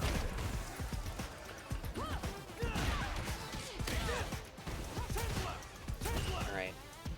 Back to this. Like, this just outside of fireball range is where Hazy Hops really comes alive. Okay, finally blocking it out. Low short, low jab, low strong has been like the de facto sequence out of Hazy Hops. Oh, that was actually, I don't think that was a punish. That actually, Hazy Hops tried to hit something afterwards. And Strawberry's going to be able to recover a little bit of their burnout gauge here. This is going to do quite a bit. Hops is still in a very winnable position, though. Yeah, absolutely. They only have a very slight life deficit. As soon as they reset back to neutral, which has already happened, yeah. So now they get to be the aggressor. All of the fireballs matter. But why EX? Oh! No! Try to end it out. I think that was supposed to be a level 3, but a little bit of a drop Aruni. Ooh, don't get Sandblast happy. Don't get Sandblast happy.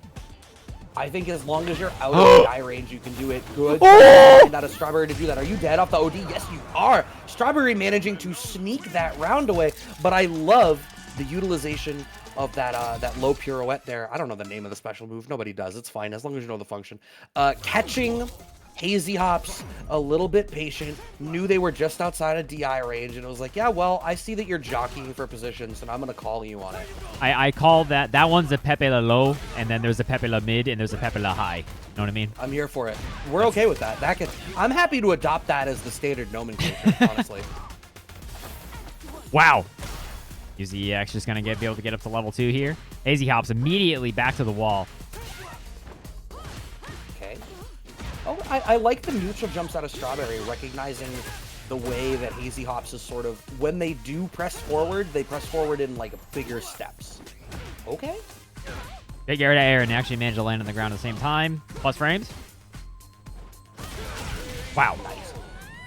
Nice. You know what? Everybody keeps testing Hazy Hops on the anti-airs. And I got to tell you, that's part of the driving fundamentals Hazy Hops seems super confident with. Yeah, 1000%. Hops does not seem like they're getting caught off guard by that at all.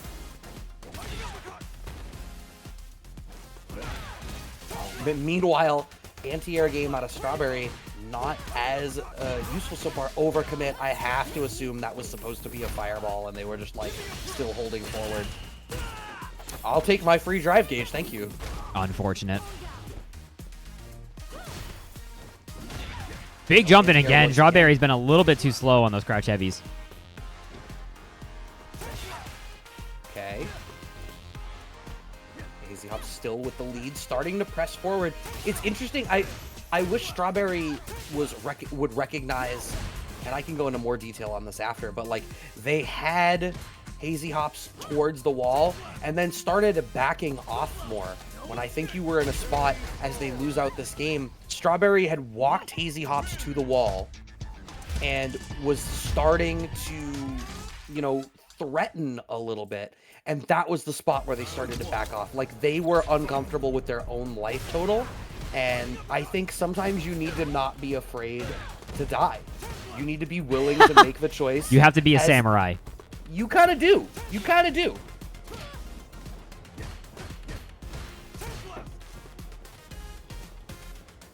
Wait, what did happen? I looked away for a second. Did something stupid happen? No, I think it was just a weird sequence altogether. Good old, yeah, so I was going to say with Hazy Hops, I think something they really did in that last round, and you pointed this out, Brad, I think they were actually doing a much better job at taking back screen space just by walking and using, like, stand medium kick. I think they've kind of been defaulting to go full screen and throw fireball and wait to DP, and I think it's important to mix in just walking at people as part of that, right? No, I think you're absolutely right. I think they're all things that you need to represent in your toolkit altogether, and I think the fact that Hazy Hops started to bring that out really matters. My frustration is that, like, I think that's what you want as Strawberry in that spot where they're at the corner and all they have left to do is to walk at you, and it's like, yes, step into my web. It's like, all right, well, you need to do something now that they're in your web. Finally finding these anti-airs for Strawberry. This round is looking a little bit rough there for old Hops. All right, Sandblast a little bit too meaty. It doesn't connect.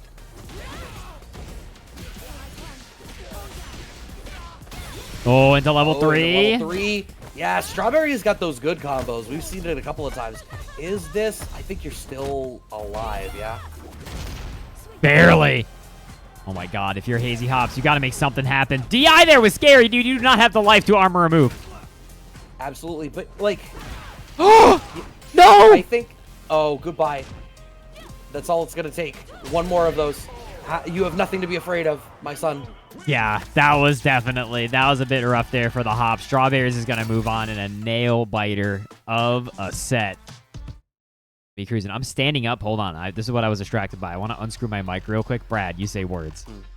Well, I'll say words. Some of the words that I'll say are congrats to Strawberry moving forward. Yes, Sci-Fi Galaxy, that was winners. In fact, that establishes a winners finals between Copy Paste on the Kimberly and Strawberry on the Manon. I like that Strawberry, as much as I want to, I want to hinge back on, like, if you're walking your opponent to the corner and then you get them there, for you to start surrendering the spaces, like, you've worked really hard. Sometimes just getting them to the corner is the win condition. Yeah. Sometimes that's what it takes. Like, I need to tell myself sometimes when I'm playing. For context, I play Chun-Li. And sometimes I have to tell myself that, like, if all I'm doing is pushing them closer to the corner, I am winning. And so that was a spot where they had gotten them all the way over. It's time for you to make your comeback. You have the control. Make a play. And they were just too afraid of eating a standing medium kick like you highlighted, which, big ups to Hazy Hops for how they started utilizing different normals to bring some extra threat. Hey, Sci-Fi, you haven't seen me play. I said I played Chun-Li. I didn't say I was a good Chun-Li. I'm only just barely not able to enter this bracket myself. And I do want to mention two things here. One, for our good old friend Hops, because I know that there's been a little bit of, I think, frustration in terms of, not quite being able to breach that top 3. A, you ain't out of it yet, Hops. But, like, B, two big things I want to point out in that set, which somebody did also point out. I'm sorry, I forget who it was. Good old Svenay. pointed it out, that I think a little bit more crouch medium kick actually could do you a lot of good. I think there's a lot of times where people are getting away with just walking back and out of your pressure, and just doing some crouch medium kick into fireball can like kind of stop that from being a thing they want to do, right? So that's one big thing I want to say. Or just doing crouch medium kick in the drive rush, right? Obviously, it's a big meme for a reason because it will stop people from walking away from you. But also, your control in like anti-air DPs was great, but I do think, again, you get a little bit nervous and don't realize how much drive gauge you spent. I genuinely think there's an argument to be made that if you are about to burn out, you probably shouldn't let yourself burn yourself out. Like, if you're going to do that, it should be the combo that kills. But you should never do something like EXDP, somebody jumping in at you, and burn yourself out for it. Like, you didn't really do much for that to happen. You know what I mean?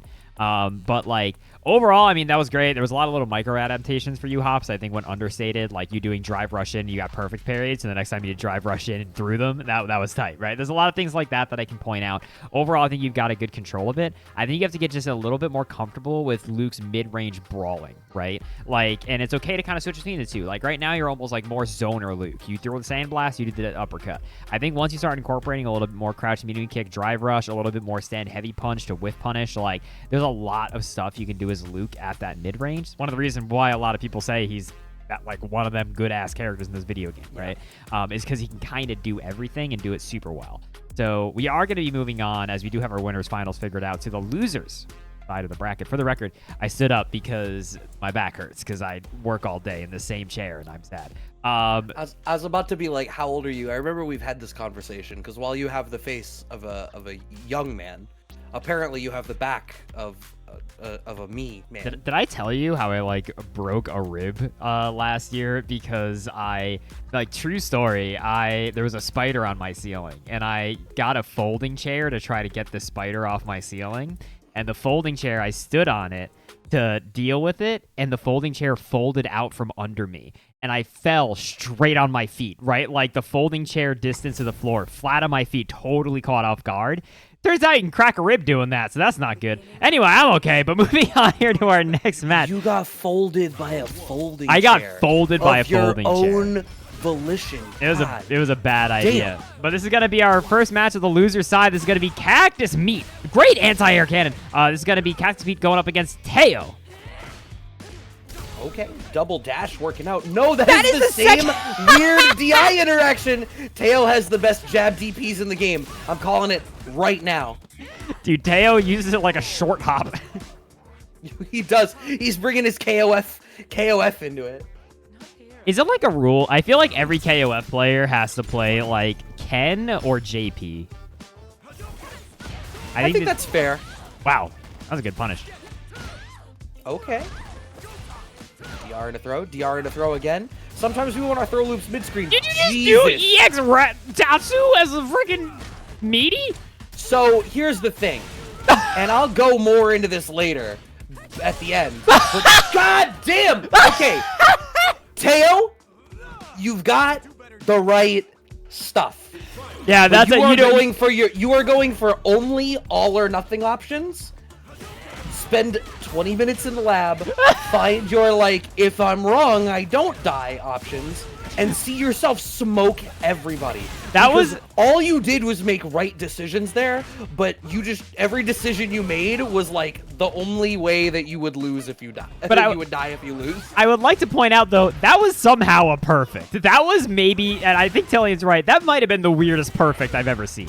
That was truly something. And also you're so level 2 instead of level 3. Are you? You're actually alive.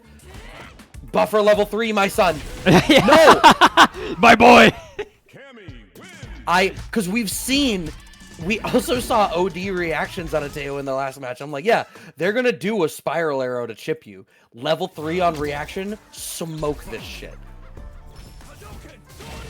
Wow, that was so prepared. I wonder if they were looking more for spin knuckle, which is why they had EXDP queued. That had shades of Vanilla Sagat.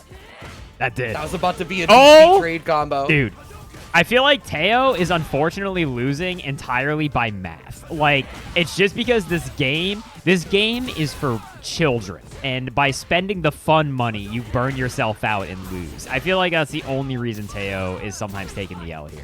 See, I don't know if I agree with saying that is, you know, losing, like, because he's playing like a child. Because I think the thing is, the smart thing to do is to invest your resources properly. Oh my god. Yeah, which sounds like bitch-made behavior to me, Brad. I want to spend the fun green meter. I want a slime rush. Okay. Alternatively, Teo gets the back throw. What? As I thought, but yes, okay, please. Teo, Like, I gotta say, that option needs to leave the rotation. no, I get it. Like, it's the intent is like, okay, I'm gonna go for this. Damn, that second game was quick. That was so fast. Gosh All right. dang, cactus meat moving on. Yeah, so game one, what that was, look, perfects happen in Street Fighter 6, right? Yeah. You know how some of you maybe were around for the Street Fighter 4 days, and you remember that you would play in like an El Fuerte or a Seth, and you would get perfected, and you'd be like, yeah, you know what, like that just happens, it's fine, don't dwell on it. That's every character in Street Fighter 6. You're gonna get perfected sometimes, it's fine. Shrug it off and move on. It doesn't mean that much. So you know what? I don't appreciate how much this chat is making me feel like a boomer. I definitely feel like the substitute teacher walking in and being like, you know who the original MC was? Shakespeare. That's how I feel right now. So thank you for that. I really appreciate you're giving me some real how do I reach these kids energy right here. But So, I which did is wanna also say- a boomer reference. Yeah, it is also a boomer reference for sure. I did want to say to Teo here, because I see the match is already queued up. Teo, I think you have a lot of solid fundamentals. I think you know you're being silly. So I want to avoid telling you to stop being silly, because ultimately, play the game however you want. But I will say, doing a couple of more stable options, like Drive Rush Heavy Punch and things like that, would really help stabilize your game a bit. Like, if you're looking to kind of secure more wins, not doing stuff like meaty EX Tatsu is probably a good idea. But, Brad, we have got Madrogo up on the stage here going up against Frank the Tank, the second Manon in this top 8 with a JP. Yeah, and this is an unfortunate character matchup to pull. Full stop. Oh my god. Punish things. Oh, wow. That was pretty wild. Yeah. Yeah, I would, you might as well have cashed out the level 1. But you have such a...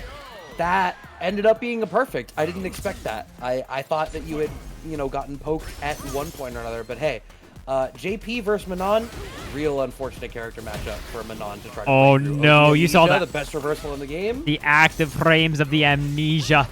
Dude, someone should make content about that. You know what? That's probably untapped. God damn, jab check. That Okay, must have been a Madrogo. mistake. That must have just been super, and it turned into jab super, but that's so funny. You know what? Bob Ross called them happy little trees. That was the happiest little tree I ever did see. First game on the board going to Madrogo. Did you mean to say happy little accidents, but instead just called the one tree for the tree? I mean, objectively, Yeah, a because true the statement, accident. but Because you know what? They're only accidents if you acknowledge they're accidents. True. Those were always trees. Otherwise, it's they like just a bad trees. note in. It's like a bad note in jazz. Yeah. Right. It's only a bad note if you're like, oh no, I made the wrong note. That shit's called an accidental for a reason. Shout out to my musician homies. Frank caught off guard by that Madrogo, doing a good job of mixing up their basic JP options. It worked again. Frank the Tank is being straight up. That was... Uh-oh. Hold up. Hold up. Madrogo. Oh, my God. JP blocking challenge. No JP's ever succeeded. I mean, why would you? Half of his limbs don't have a hurt box on them. Oh, Okay. wow. Fake fireball actually got punished. Nice air-to-air going for the low check. We didn't finish out the combo, unfortunately. Was that an OD amnesia at that range? That was an OD amnesia at that range. You're correct. That was a wake-up swipe, which was definitely a mistake. Should have parried that, but it's okay. Big punish opportunity. Sorry, it's still the best reversal in the game. Yeah, you had to respect And OD this is why- amnesia there. This is why it gives them a mix-up. Madrogo is the only JP to reach to top 8. That's super interesting.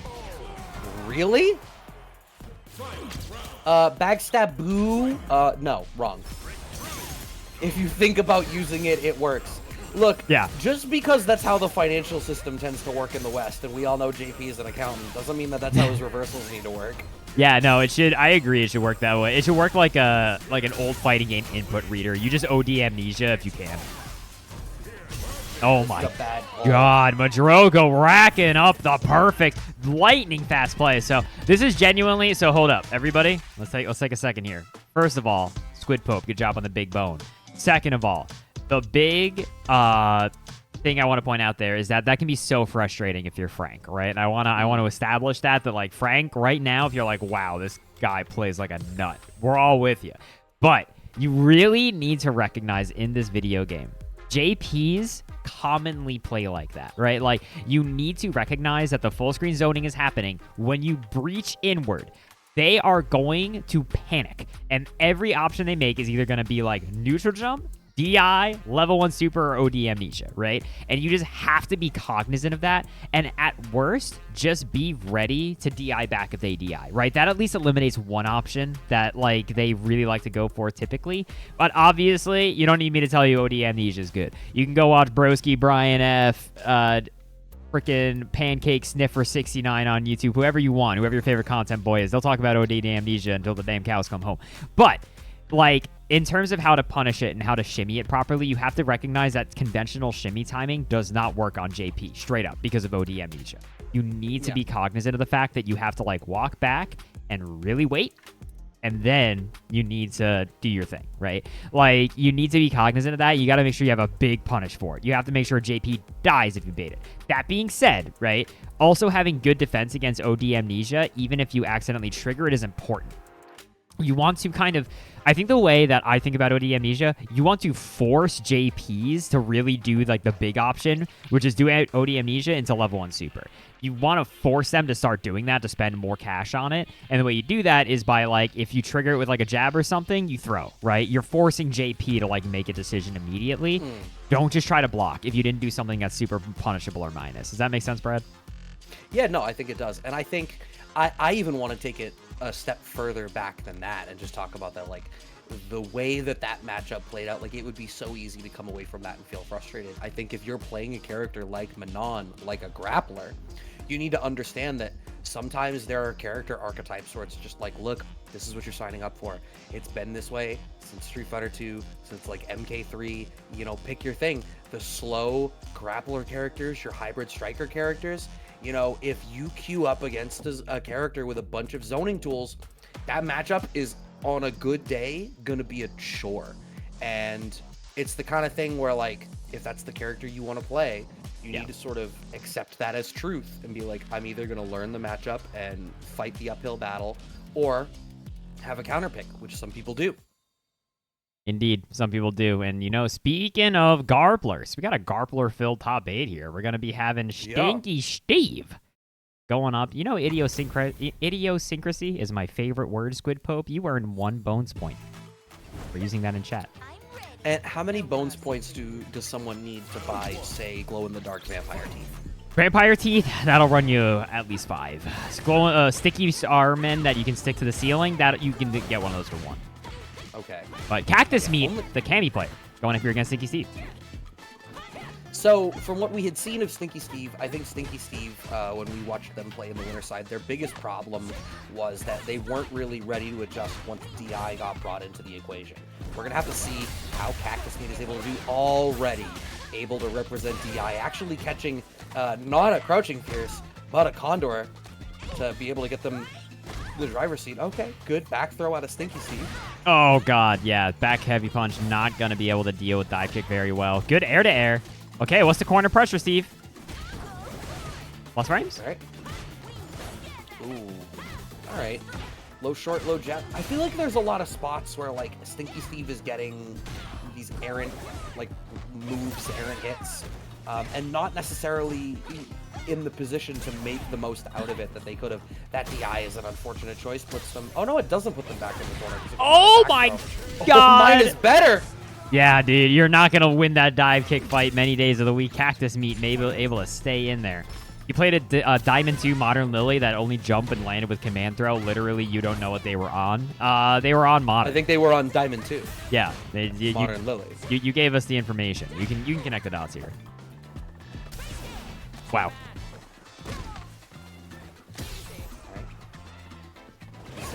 to neutral, but Cactus Meat's feeling okay. I mean, whoever dive kicks second is the winner. Ow. Stinky Steve, I think, having a little bit more difficulty getting in. Cactus Meat playing a very defensive game, all things considered. Yeah, I think Cammy is equipped to do that. She has great pokes, and I think that's something that we've seen out of Cactus Meat, where I think they have a decent enough sense of, like, yeah, I don't need to overextend here. And Lily is a character that can struggle a little bit more. Catch out the level 3. Oh, I think you could have. I think it was awkward, though. I think it was actually a reality where... Oh, God, are you dead? I think you are. Because this is CA. Oh, my God, she's dead. Holy free holies. Yeah, it's a real shame. I think there had to have been a super that Cactus Meat could have used there. Maybe not level 3 for the juggle situation. I agree it was like a weird pickup.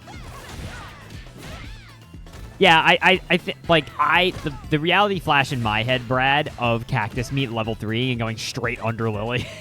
So, like, I wasn't sure, and it might have, like, happened to Cactus Meat, too. Yeah, it's super possible. Nice! I still would have committed. Okay, Stinky Steve making the adjustments to the DI. Catching out a store. Plus frames, what's it going to be? Jab check right into the throw. Okay. Steve has not really been able to convert off those lights, though, and I think that has been a pretty big factor here.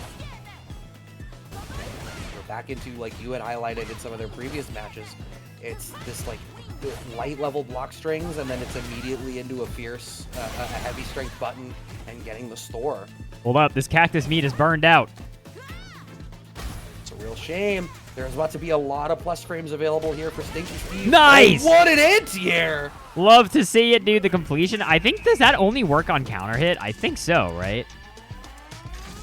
You know, I have probably never seen that in the first place, so I'm not going to speak to whether it works on counter hit only or regular use case, but it sure worked there, and it worked out great for Stinky Steve. Was that only one game? It was. Wow, that was a long game.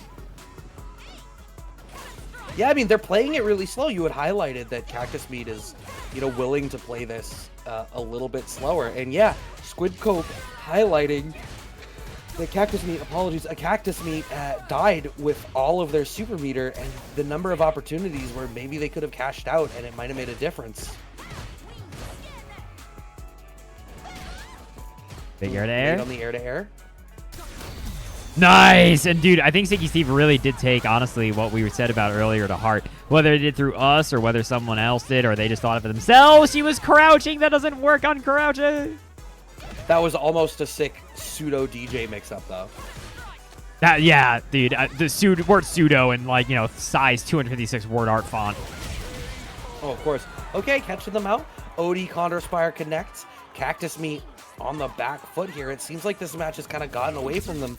The DI that made such a big deal out of that first game, you can see that Stinky Steve using Condor way less frequently, just unchecked, and not committing as much so that they can counter DI. Stinky Steve, for the record, I don't think they've done a single command grab, right? They've really just been a strike gamer. Yeah, actually, you're right there as well. So it's been a lot more. Maybe they're not getting a whole lot of mileage out of the light checks after enhanced Condor, but they're certainly keeping the threat alive. Oh, if you had had a counter poke there, it would have been everything.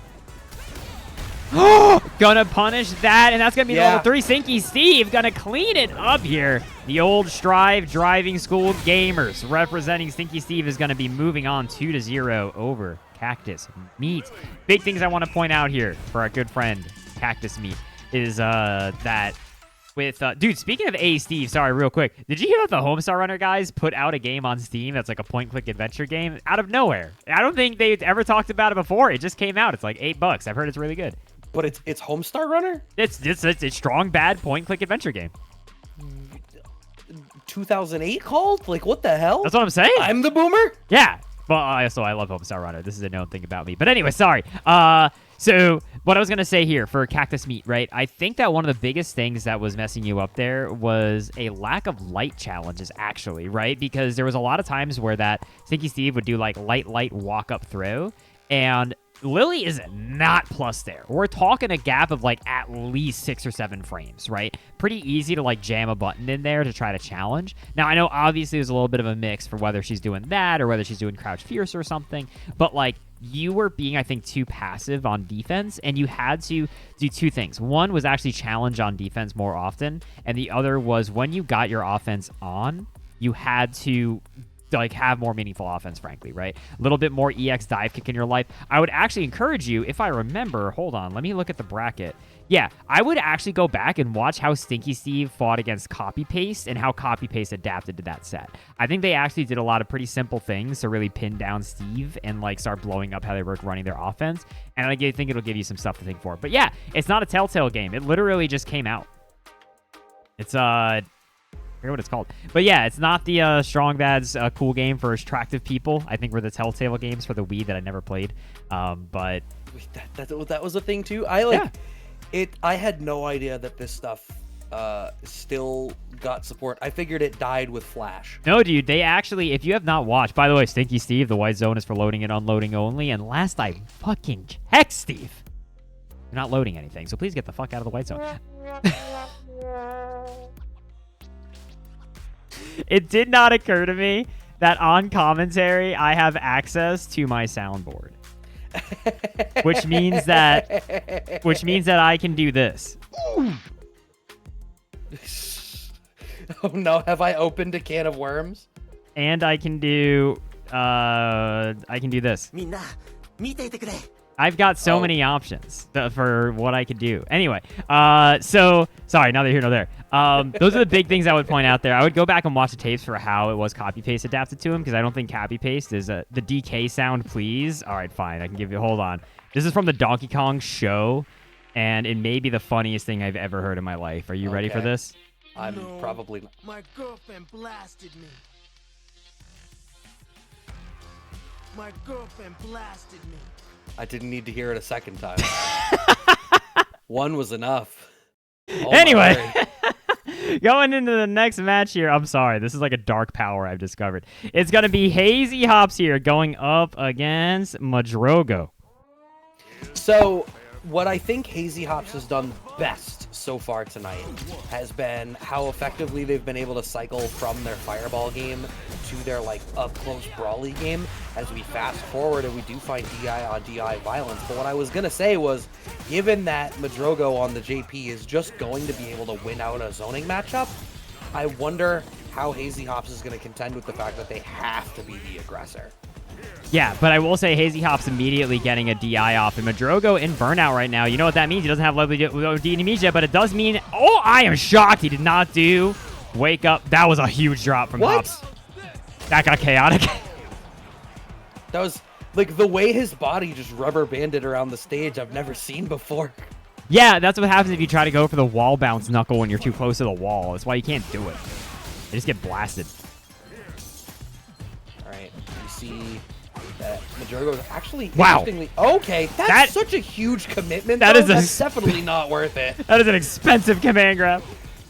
If I'm Hazy Hop in that spot, I'm honestly just like OD Fireball or level 1, and it's like, yeah, I'm gonna punish you for being at less than a brick. That was a level 1 every day of the week. Oh, big punish on the parry. Madrogo cycling their defensive options to stay Pexky. Dude, the spike baiting. Yeah, I said it at CEO. I was like, JP's going to be the best zoner in the game, and here's why. Any other character, you can visually react to the fact that the fireball exists and try to parry. JP can just do squats all day, and you're never going to know. Oh, yeah, dude. That was a fast reaction from Hops. Oh, reset. Hops having a little bit of nerves and might be blocking on the level 1. What do you got, Hops? All right, just right into level 3. I respect it, dude. Actually, this is going to do quite a bit of damage in Madrogo's dive gauge. This is like if they wake up with amnesia, they're burned out. Which they still might. No, in fact, ooh, gets the punish counter on the throw. Low forward is going to lose out to the level 1. Oh! But now they burn themselves out with the OD release. Bro, the slime grab. A good parry. Yeah, just OD Fireball.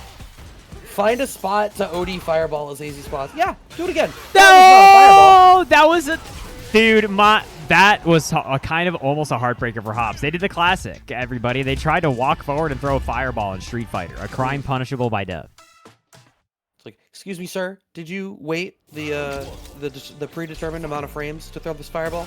Or you have to do a half circle. That's like the big thing. Hazy Hops, what the hell did you just do to your poor drive gauge? My man wants a Nickelodeon GAC, and they want it now. All right, backing way off. This is JP's win condition, man. If you're in burnout, JP's winning. It almost doesn't even matter. Jesus, that hit him like so late. He stood up into it. Frame. You really did. He's like, hold on, I see something on your shoe. Let me go and evaluate for you. Okay, Hazy Hops got full goo meter again. Oh, this is big. All right. Just gets the punish counter back throw. I mean, getting the punish counter is valuable. Didn't waited too long to punish the OD Amnesia. That was average OD Amnesia bait. Oh. Good trade. Oh, my God. Kind of scary. DP. No! Oh, no! That was Hazy Hops. Did you see that? That was a crouch medium punch that was coming out. That was definitely a DP, but they flubbed the input. That sucks.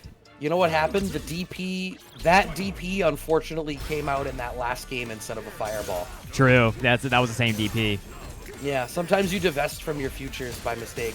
It's like when you borrow from your 401k.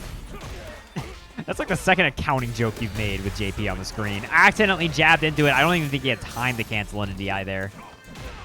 Oh, accidentally corners himself. Okay, so that wasn't even him threatening with Spike. It was just like, I'm gonna buffer, I guess, meaty level 1. Oh! Oh, wow, that's messed up. That's a big paddling. Oh my God, dude. This is getting chaotic. Madrogo is fun. You know what's funny is I feel like usually zoners in fighting games, they get like worse if a match is scramblier. You know what I mean? But I think JP is actually different. He likes a good scramble. He's got the tools to deal with it. Like, yeah, no, I mean his jabs are okay. He's got this reversal that's so active that it dissuades you from participating in the scramble, so it gives him like unreasonable degrees of control in it. And then the second you start to move out of the scramble, crouching strong has no hurt blocks. And yeah, he's got a Tetris block ass jump heavy kick for sure. He really does. All right, finding the throw. Oh God. Yeah, JP throw loops. Commit to the throw. They committed. This game sucks. That was some love is patient, love is blind, love is neither rude nor angry degrees of commitment. They went to the cherry blossoms for that wedding ceremony. I feel like Madrogo is the type of gamer that when you fight them, it's just, you're fighting the boys. Oh, he recovered in time as Hops. That's so frustrating. That is also why you really want to, with like a super like that, you want to parry it and not block it, because then you can drive rush out of that to punish. All right. Hazy Hops on the back foot in burnout with these unfortunate combo drops out of Hazy Hops. We've seen a couple of them. Command grab sends them back full screen. Yeah, this is basically game over for Hazy Hops. Madrogo can literally just do this until they feel like they're done. I was going to say you could wait until level 2, but they don't even care to wait for that. Oh. Knocking him back into the portal spike. Extra rude, Madrogo. That was incredibly rude. Madrogo 2-1 is going to be moving on here over our lovely hero, Hazy Hops, who is going to be going out. But in the big 5th place, Hops, you know, tied for 5th. Not a bad way to be whatsoever. Madrogo is going to be moving on. I think Hops, there was a little bit of flustering. Oh, wait, oops, yeah. Get me off the setup. I think there was just a little bit of flustering going on there to stop some of the, like, punishes to the stuff that you were baiting, right? And it sucks, but I mean, like, obviously, if you're not punishing things like OD Amnesia or level 1 supers, mathematically, you're that much less likely to win, right? Those really need to be the opportunities that you take advantage of. Something to also incorporate if you're fighting JP. That being said, Madrogo is weird because they tend to not use OD Amnesia on Wake Up. They tend to use it like they wait and then they OD Amnesia. So like, but a lot of times against JP, doing stuff like neutral jumping is how you stop that. And until the JP really starts calling you out for it with crouch heavy punch, generally that's like the safer way to restart your pressure against him, right? Rather than just going for meaties or meaty throws or anything, which can obviously OD Amnesia can kill you for. Like, that's something to consider in terms of something to rotate in. But otherwise, I would say well played, Hops. I think you impressed Brad. You made Brad smile once. I've never seen Brad smile before. That's not true. I'm a very kind, smiley guy. And I mean, if we're throwing props, I think with Hazy Hops, there was a point earlier where I saw some of their play, and I was like, yeah, this person seems like they're way too good to be in a beginner's bracket. And I think just as the evening went on, it seems like a lot of it was, you know, character matchup frustration, like you highlighted. Like there are spots there where it's like you kept making the right decision a second too late. And it's like, yeah, if you just get more comfortable, believe in your reads, believe in your reactions, and commit, I think you can squeeze out that extra bit of life there. Yeah, I think so for sure. And a lot of people wind up in that situation. And I think that's how people can feel like they are stagnant, right? Is when they feel like they're not winning, even though they do have a good like handle of their neutral and how they want to do it. I think genuinely the one thing that then comes up is character knowledge, right? And how you deal with fighting certain matchups. And that's really just when you have to at Madrogo and say, Madrogo, we're running the set. When are we gaming, right? That's like the only way you can really start to ideate and think about it in a way that you can do it. But everybody, we are going to see our winners finals, which is going to be Copy Paste going up here against Strawberry. Strawberry may be one of the most improved players I have seen in these brackets. Has suddenly got the nastiest Manon combos I've ever seen in my whole life. But Copy Paste has been really the menace of tonight. Yeah, I think Copy Paste, the biggest difficulty that we've seen from them was like trying to navigate the ground game against Stinky Steve a little bit. Now we're gonna have to see with a character like Manon where there's less an active threat in front of him and more like the implied threat of being defensive against them. How is Copy Paste going to compete now that they get to do this, which is really be the aggressor, try to set the pace, and make Strawberry force them to respect them. Dude, that was such a delay. That was a crazy run, actually. I can't believe that. Yeah, that was pretty nutty. First game on the board. I'm sorry, first round on the board for Copy Paste. And I feel like for Strawberry, you need to sort of... Yeah, okay, good jab check there. I was going to say there's like these obvious spots where you need to be ready to check Kimberly on her nonsense. The good news about Manon, I could be wrong about this, but I'm pretty sure Manon has a great jab for checking Kim stuff. Like, it is such a big ol' like honking jab. It tends to interrupt. Wow! That was actually really grimy that they went for that. That was great spacing.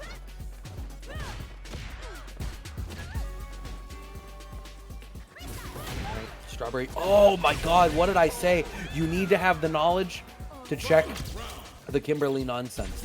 And Strawberry here demonstrating that they definitely have it. Every time they see these teleports, oh my god, checking the DRs too. Hey, do you remember when people were saying you can't check drive rush in this game? It's uncheckable. Nobody's ever done it in their entire life. But yeah, Strawberry's really doing a great job of kind of holding down the fort. Right, on the back foot. I'm okay with that DI, especially because Strawberry having so little drive gauge. Yeah, it forces an interaction like this. Cash out that level 3 as soon as you can. Yeah, this is great, right? Pauses Strawberry's burnout gauge. This still gives you access to that stun. You can even get a couple mixes before you pop it, too. I'm just going to pop it right away. Yeah, straight into the stun. I'm all right with that. I tend to believe that you should wait it out a little more because the value of the extra chip damage is important. But I think Copy Paste didn't want to lose the momentum that they had going for them. No anti-air. Okay. Oh, huge drop there. What? Oh, no. That was an American reset from our French ballerina here. But still back in burnout. Is that going to be enough to do it? Yes, it will. The first game is on the board to Copy Paste. That was a huge, unfortunate drop. I can't believe they dropped it in such a way that they also instantly burned themselves out because they were planning on just doing the full combo into the CA, but had a real unfortunate drop there. How fast did they enter it? It was just they started the combo and they were just going to do a full meter dump into CA, but they dropped the meter dump, so they just burned themselves out. The way that Strawberry is using these tools out of DR is still so good at checking this DR. You can see that like Strawberry's primary tool in approaching this game against Kimberly is to just be checking the wild tools. Oh, late on the DI answer. Back foot against the corner now. Oh my god, yeah, Strawberry might be a little bit of nerves happening. They've otherwise been, I think, very reactive this whole night, but, ooh, that's minus 1,000. Oh my god, her spinning medium kick is so good. And the meaty DI, we're just keeping it layer 1 here, but it feels like Strawberry, while they're ready to engage with like Kimberly zipping around the screen and having answers for that, once they're in the corner, it feels like they're shutting down a little bit. Okay. Big old metal. Ooh, late on the answer for this one as well. So consistently good at checking this. I wonder, I mean, Copy Paste could start doing like DR into really early like crouch jab or even low forward and trying to catch out Strawberry counter poking. That was actually a great punish to that anti-air. It actually could have been a lot more. Level 3 here for Copy Paste. Yeah, I think you cash out on the next hit. Oh, look at that. Immediate medium kick. I really think Copy Paste might have the stream open. Very well might. You might have to keep it down over there, Brad. I'm giving, my advice is too good. I got to dumb it down a little bit. Okay, run at them right now and block with your chin. Yeah, there you go. No jab again. Try to, but a little bit late. You have to jab so fast on reaction to that to shut down the Kin offense. Oh! Yeah, leveling up. This suddenly got pretty bad for Copy Paste. What's unfortunate there is, as the Kimberly player, I'm so much like the second I saw that DI, I was like, perfect, I win. Because I'm churning level 3. Yeah, right. Oh. Okay. Wow. And get a response out of Strawberry with the Fierce, but I think... What a low crush. Copy Paste is like, the way they're moving is, I think, really effective at getting these responses out of them, but I think they're moving too far. They're not comfortable with, like, keeping their decisions discreet. Ooh, dude, Copy Paste has been getting a lot of mileage out of these DI checks in the corner, which is Strawberry. I think at some point, after you get hit by enough of those, you really got to hunker down and just go, I'm getting DI'd in the corner. Like, you got to be ready for it. Gonna burn out, stun. See, once again, I feel like if you had managed to earn just a little bit more chip damage before you got that stun, you may have been able to turn that into a one-touch situation. No air-to-air there. Strawberry in the driver's seat, gonna burn all the way out right into the level 3. Hit him with the song and dance.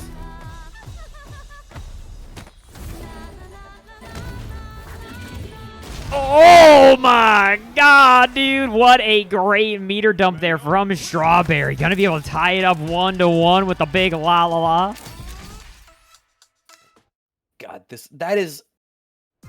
Seeing the crowd reactions to that at CEO is one of the dopest. It's a dope level 3. Dude, Manon's cool. I feel like, at first I didn't know what the hell was going on with Manon. I thought she looked weird and had a weird outfit. And then, like... as I started to realize, like, oh, she's a judo ballerina, I'm like, oh, this character's actually tight. Like, I'm a big fan. Around the corner. Bones, I can't see anything. You have minimized your application. I'm so sorry. Are we No, good now? you're good. I was like, okay, you're obviously doing something. No, I just no messed longer up. I misclicked and like minimized everything on my desktop, and I was like, well, that's a problem. I wasn't sure. I thought I fixed everything. Sorry about that, Brad. Oh, Strawberry not getting the mid kicks. All right. How far are we going to burn out? I, like, definitely expected Copy Paste. No! Oh! The Mena back throw. Dude, Strawberry. Oh, my God. He tried to grab that. Huh? Is that going to punish? No, it doesn't. Oh. Wow. Does that work? Wow, it does. It does. And it's, like, while is it wasteful? Sure. But it's you didn't Kim. need it to kill. But for Kimberly uniquely, getting that level 3, you now have 1 to 2 full rounds of the damage and move speed buff here. Yeah, exactly. This is like uniquely, you only get more mileage out of those 3 bars. Oh my you God. spent it. Well, sure. That was a wild Senpukyak. The big thing also that I'll say is that this has been a pretty slow, grindy set, all things considered. So I think as copy paste, you should just get it early. Because, like, oh yeah, gonna burn themselves out, though. Was that worth? I don't know. I don't think so, especially because they're still at the deficit. Copy paste really wants to use these system mechanics a lot to get some mileage out of it. Burns themselves out, but as long as they're in the driver's seat, this is kind of okay because they get to try to be the aggressor. You just don't want to start blocking. Yeah, I'm infinite. Now you're in the infinite. Help! Help!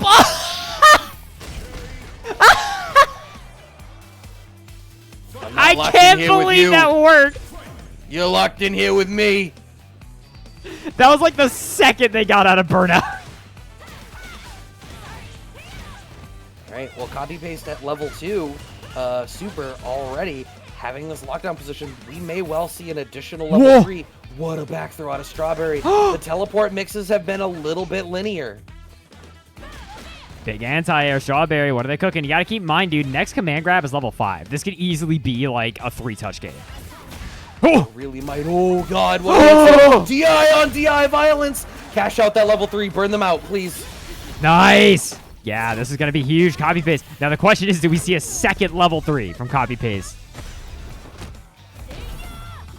I am comfortable with you churning it. Only do it if you trust your reactions. Like, the second you see them go up like that, look, I'm gonna keep it a buck. I'm shameless. I'm a shameless buffer masher. If I know I'm in a spot where I'm like, reversal super is the answer, I'm just buffering, and I'm like, if I see you so much as twitch your nose.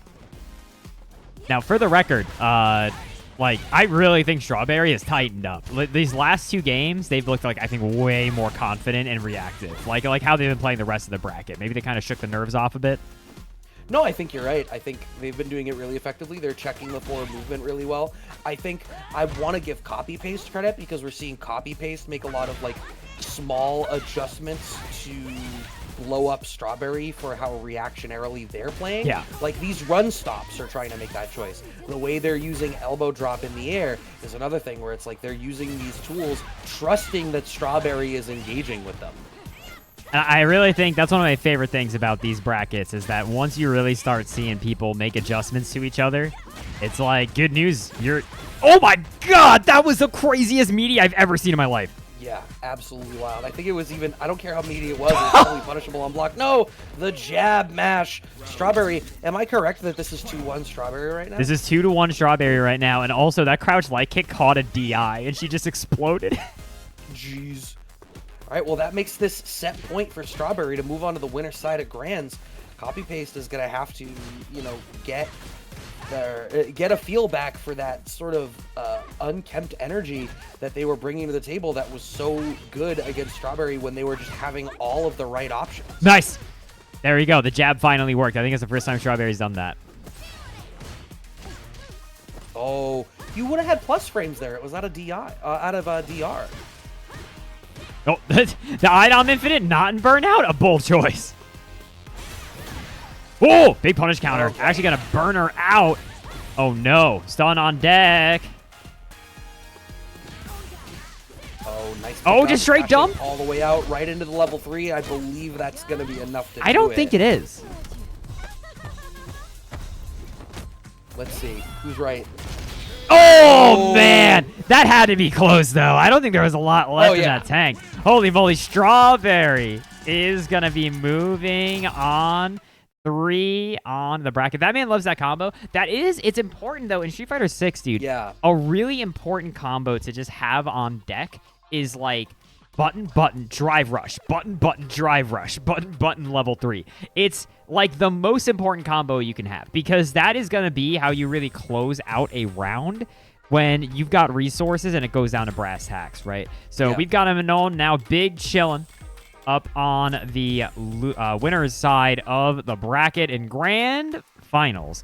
Meanwhile, we're going to be jumping down to loser's bracket. So this matchup, Brad, as you may recall, I don't know if you remember, but I call this matchup the matchup of the dogs. And the reason I call it that is because the winner of this match is banned, but the loser is a dog. And we're going to be seeing him next week. So, What is this? Why is that the accent choice for dog? I'm in New Jersey. What do you want from me? But the No, big I thing, know. But the big thing is that, guys, we need to understand the 2 people in the match of the dogs tonight are maybe the most worthy people of ever being in the match of the dogs of all time. It's Madrogo and Stinky Steve, who are going to be duking it out for that big band spot. I expect this to be a pretty wild match. This... Yeah. I think, honestly, with the pace that we'd seen Madrogo willing to play at, I wonder whether Stinky Steve is going to, at least off rip, be able to find a cadence to approach on the screen. I think you need to try to get in and immediately start representing threat with Crouching Fierce and force him to play that scrappy mid-range game. Problem is, Crouching Strong is so good out of JP. Wow, big start after the fast just like forward. that, we're back to full screen. Big anti-air. Madrogo actually hasn't gone for that a lot. Wow. And already has the DI on lock. By the way, I'd like to point out that Madrogo in the opening there was like, let's have a fair fight. And then immediately mashing level 1 in DI. I mean, you gotta represent it, right? You have a reversal. Use it. Oh! Hold up. Could actually be dangerous for Madrogo. Does not have anything to really mash out with here. Oh! That trade is huge for Madrogo, and there we are. That wasn't even a trade. It that wasn't. was just his jab. It's just his jab. He was just mashing it. Worked out. Lucius Malfoy looking ass.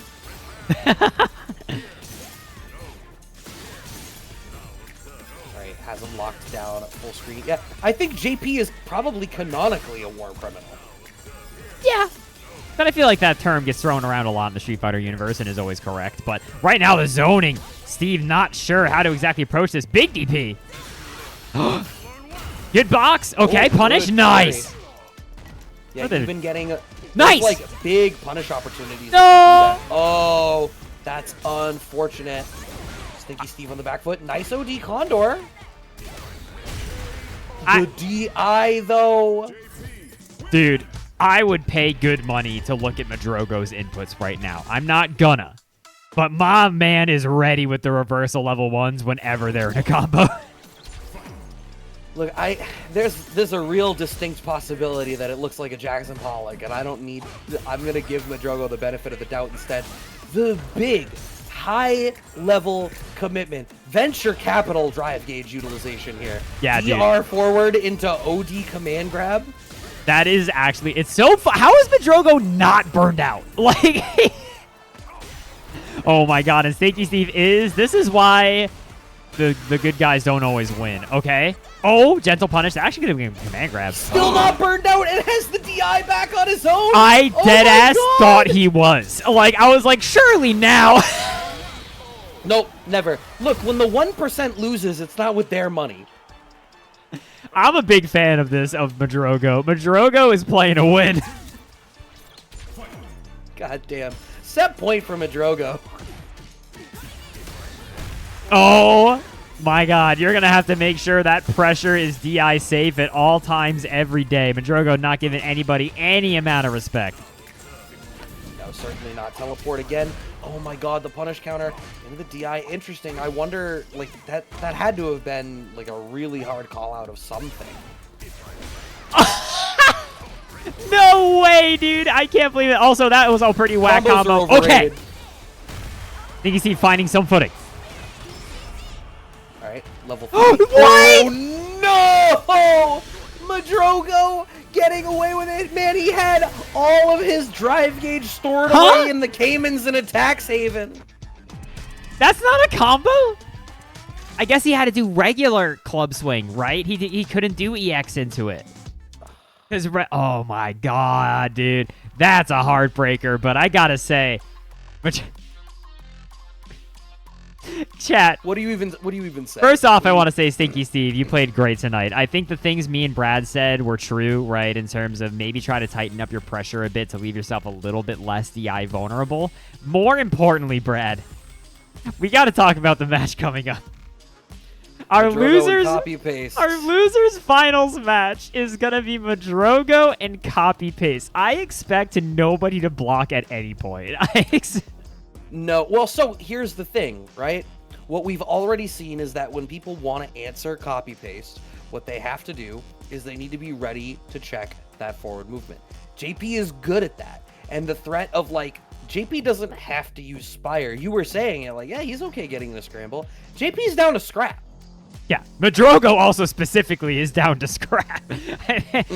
Madrogo is, like, we saw it earlier. Madrogo. Can I highlight? Hold up. What up? I just scrolled back. Madrogo has been in the loser side of this bracket the whole time. Damn, and really? actually, as I've scrolled back, copy paste is the one that sent them down to losers round 1 in a 2-1 performance in copy paste's favor. Dude, shout outs by. Okay, hold up. We got to give big shout outs real quick because Madrogo has been cooking this whole night. Y'all remember Yoshiki, the Zangi from round 1? They took a game off him. That was 2-1. So shout out to Yoshiki for actually managing to pick one off of Madrogo, because otherwise, I mean, Madrogo has been they knocked out Lord Bobber. I know there's a lot of Bobber fans in the chat. Knocked out Queen Bear, Candidate, Creekmo, Frank the Tank, and Hazy Hops, as we saw. They've really been, like you said, on a warpath going through that loser side. So this is going to be the salty run back from round 1. But I don't know, maybe the tournament has changed, Madrogo. Maybe now they're fighting a little bit dirtier, a little bit. They've lost their values. Maybe they've embraced the Satsui no Hado. Yeah, exactly.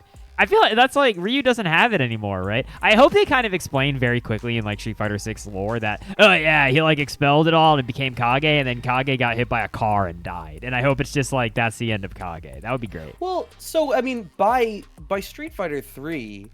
Has he expelled it by Street Fighter 3? I don't recall. I mean, he has to have, because he did in like Street Fighter 5, I think. Oh yeah, because he's like, his whole thing is he manages to suppress it, and then like that's why he meets Oro, and it's like, yeah, have you considered the path of nothing? And it's like, oh yeah, I could do that. Please set up the future games, please. I could just do nothing. You're right. Hold on, let me fix the names real quick right here. So this is gonna be copy paste everyone going up against Madrogo. Oh, these parry pumps not working out too great for copy paste, just like that. Woo! Full screen. But what I was going to talk about is like when you need to check that forward movement, the thing is if Madrogo's in heavy zoning mode, then it's not going to work out that great because Kimberly just 0 to 100s across the whole screen, like we just saw happen again. I was going to say wake up level 1 100% of the time. I think, you know what? You had it completely right. It doesn't seem like anybody is particularly interested in blocking in this character. Or dude, that was pretty smart from Madrogo. I got to give it up, right? Because they've actually been doing a lot of command grab there, but that time they went for the high projectile into spike. It was like exactly what they needed to do. All right. Managing to use that DI really effectively. Squid Poke goes, I think this matchup is 7-3 in Kimberly's favor. Yeah, I think somebody at Gamersaid actually pulled out a Kimberly to try to counterpick a JP at one point. Nice. The thing is that JP was, I think, Kakaru, so, you know, they were pretty equipped to handle that. Did you notice, by the way, they actually, great block, we got to punish, we do. Did you notice they put out a portal from full screen right in front of them just to protect themselves? Mm-hmm. Okay, lockdown in the corner, gets the wall splat, cash out the level 3. No! Oh, why wouldn't you just do the level 3? Dangerous. That was supposed to be level 1, and there it is, but no purchase. Recovered! Oh my god, Madrogo is mashing for dear life. Punish! Dude, no! All the Pierces whiffed! That was just autopilot Pierce! Those were decorative! What? What?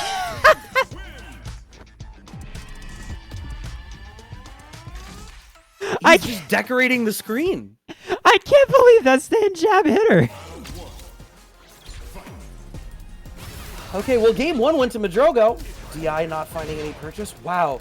Madrogo's like really hard committing to like, yeah, DI is going to be the answer here.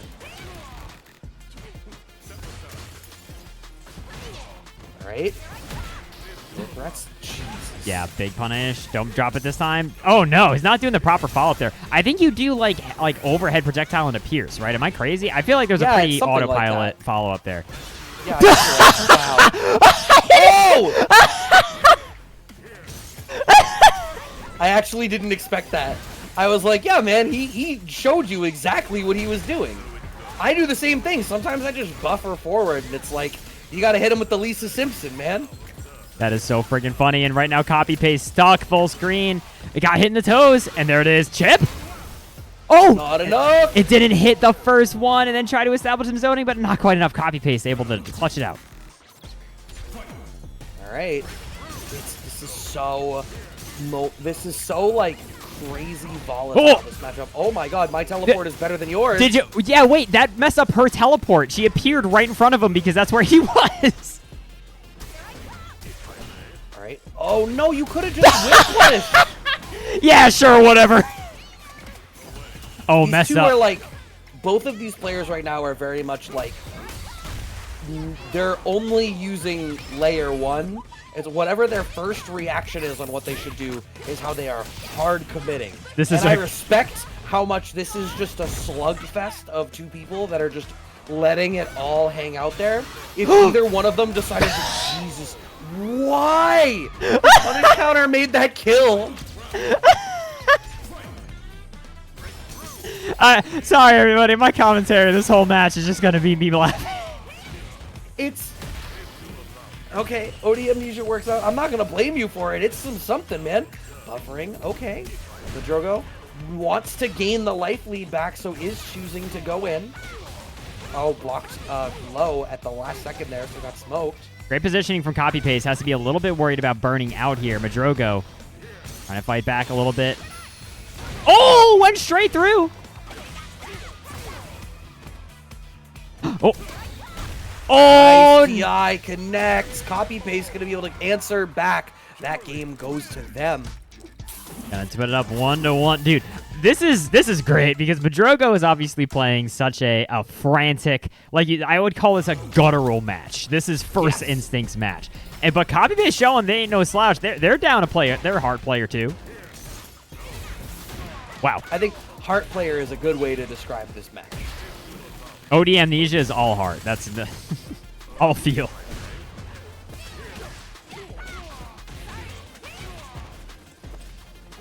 I like a parry actually from Madrogo. That's like almost scary if you're Copy Paste because it's like, oh god, he's doing safe options. Oh no, he's slowing down, but it means I can't just smoke him for it. In that spot, I think maybe you could have level 1 just to guarantee the burnout. But Great you know what? punish. If you're just going to block the reversal super, it feels like one of the things for Copy Paste here is they're like, yeah, I get it. You're going to reversal like every time. Yeah, now they're chilling. So now Madrogo has to start functioning in the other stuff. Oh, that was actually Copy Paste not quite ready to deal with that. Good little conversion. Copy Paste down a lot of gauge. I don't know that I agree with Madrogo choosing to teleport in that spot, actually.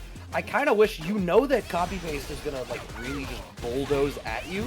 Wait a little bit, react to something, stick out a crouching strong. For sure. And actually great punish here for Copy Paste. Spends the level 3. Going to be able to recover some of that burnout. Also gets that install in there. Always important for Kimberly. The life lead is huge here. That was supposed to be level 1, right? You know 100% of the day that was supposed to be level 1, but Madrogo's execution flub may be saving them. Now stuck in the corner, looking to buffer a level 1. Nice patience from Copy Paste. They are now up 2. They still need one more, though, to take it home. Yeah, no, I love that from Copy Paste. It's like, yeah, okay, if that's what you're going to do, then fine. But I have the life lead. You can just slowly buffer forward as much as you want.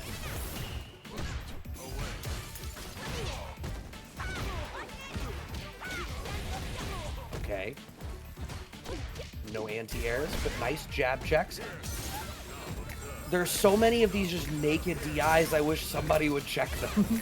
Yeah, right. And okay, teleporting in Madrogo. Unfortunately, dude, the playstyle, it's starting to crumble a little bit. Copy Paste is really just being the patient gamer. All right, we are back to full screen, Madrogo. I was so sure Madrogo was going to teleport to that because that had been the answer so many times. And in fact, if they had, I think they would not have died there. But instead, Copy Paste on set point. Wow, that was actually, I think, still a punish to the parry. Oh, dude, Madrogo lucked out. That was the same time. Happened to do it a frame later. All right, level 2? We've not really seen this type of tool represented by Madrogo so far this evening. Oh my god, the spike still tracked her even though she teleported. That's crazy. Trying so desperately. You can see him do it. He's trying to trigger the spikes when she moves, but she's just too fast. Good jump from Copy Paste. At that point, if you're going to commit that hard. Stun. Gets the wall splat. We'll have level 3 in the back. Finish your plate. That's not enough to kill. No, right? a little bit of a whack combo, unfortunately. Easily could have been just a little bit more sauce on that. Oh, hold up. Okay. Hold up. Nice Great back up. out of Copy Paste. Copy Paste is gonna take it. But let's be honest, everybody. Madrogo definitely won our hearts because that dude was gaming. I will say genuinely, before I just play the Yonder, the graduation music and all that, the big thing I would say here from Madrogo is that while that playstyle is gonna get you pretty far, there's a balance here, right? Like, we all want to play nuts, but I think what separates you from being just playing nuts to playing nuts and, like, honestly playing at, I would say, Reynold, again, is always my example of a heart player, right? If you've never watched Reynold play in any of these fighting games, Reynold is a madman. He will do the wildest shit that is so dangerous for him to do, but he's just right, and he will just do it because it comes from his soul, right? But there is still a factor of Reynold where they're sizing up the situations and thinking a lot while they do it, right? But it's like airbending a little bit, right? You want to be like, you have all this shit you want to do because it's funny and it's going to frankly tilt people and it's going to work, like doing DI into DI as soon as it whiffs. But you have to consider what the other options are that are maybe a little bit less risky to start incorporating, right? So, but all that being said, that's some nerd shit because I do want to say, more importantly, Brad, you know what time it is. We got our big third place of the night, and that means we do have our first gamer to get a big ban Madrogo. You fought your heart out all night, ultimately proving that you could only be defeated by the same person twice. But I will say that everybody you fought definitely will remember the name of Drogo. You're going to go big places, kid. I can feel it. And you're especially going to go there farther with this new dang driver's license. As we say, you are banned as hell, Madrogo. Get the hell out of here. I don't want to see you anymore. We're going to be moving in, everybody, to our big, grand finals of the night. It's going to be copy-paste going up against Strawberry in the runback, Brad. Yeah, what I'm going to be curious about, this almost feels like a bad match for copy-paste to be coming off of, because I think what happened with Strawberry was they actually were engaging with one another, making adaptations and adjustments to one another. I think Strawberry got the better of it. Copy-paste and Madrogo was a lot like watching two walls try to grow over one another. Like, there was no engagement happening. They were both just playing their game, and as a result of that, Copy-paste and Kimberly were just better equipped for it. So, you know, I hope that this time in between, Copy-paste is thinking back to that winners finals match and trying to, like, remember what it was like to be engaging with Strawberry, who was reacting to what they were doing. It's such a different tone from what that losers finals just was. It was such a slower, grindier fight. But I even think in that total, I'll call it a slobber knocker match that we saw, I think there was still a lot of copy-paste, frankly, just being patient and walking back and forth, right? Like, and just kind of picking their shots.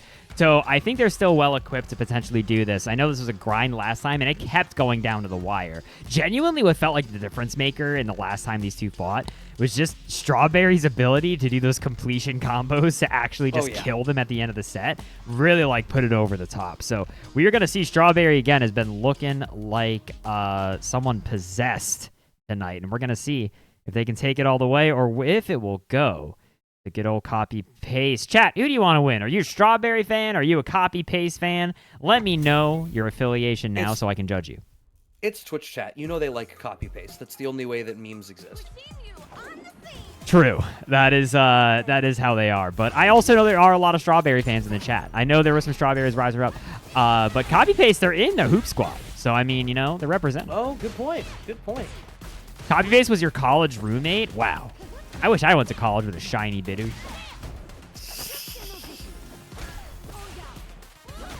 Right. Oh my god, the way that Strawberry is using these, like, it's not quite a Kara cancel, but they're like canceling their momentum in a spot and then setting up a mix-up after it. Yeah. I think if someone was like feeling more comfortable with checking drive movement, or like using low forwards, or even a character that like had a cancelable low forward, it might be scarier. But it just shows a level of awareness here out of Strawberry that I really appreciate seeing. Yeah, but this is quickly kind of slipping away from Strawberry here. That was still a punish. Oh my god, that went down so badly. At first I was like, Strawberry still got the health to tank this, but a little bit of hesitancy. Oh, what a neutral jump. I went all in there. That's crazy. Did you just say strawberries are gross? That's 10 minutes. I'm so sorry. Except I'm not.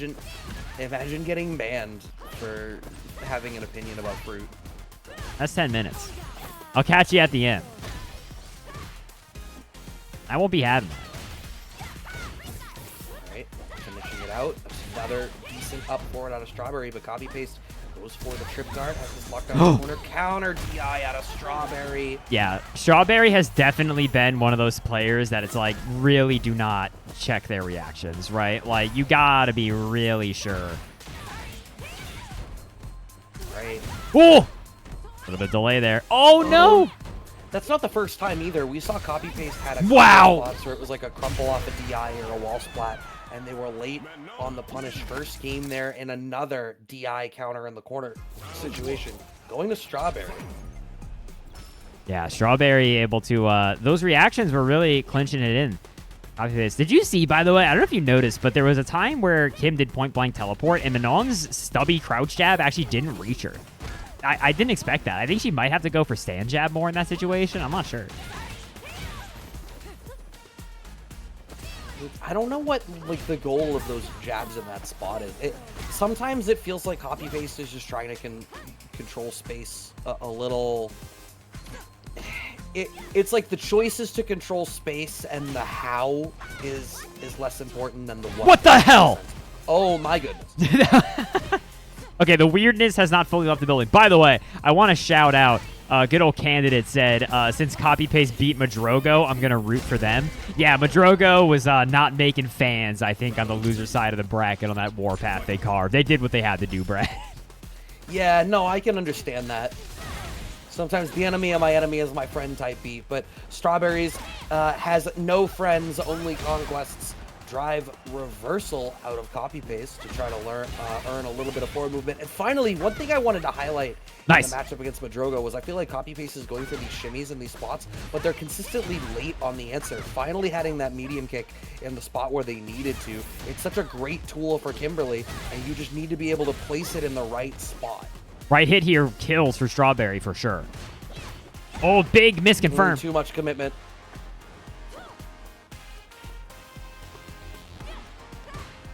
Right.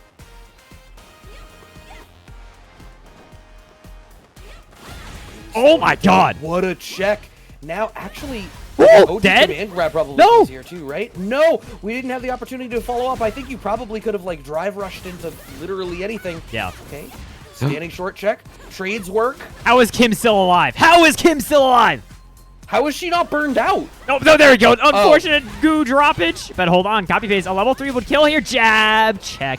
Yeah, I think for the record, because Diaphone actually talked about this recently. But specifically, there's some characters where Kim doing bounce off of them into medium kick can punish them trying to hit jab there. I don't think Manon's one of them. I think she gets a pretty free jab there. Oh my god.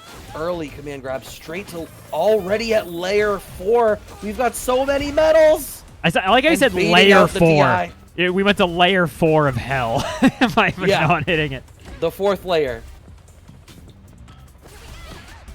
Oh, what a check on the DR! So consistently a tool in Strawberry's toolkit. And here we are on tournament point.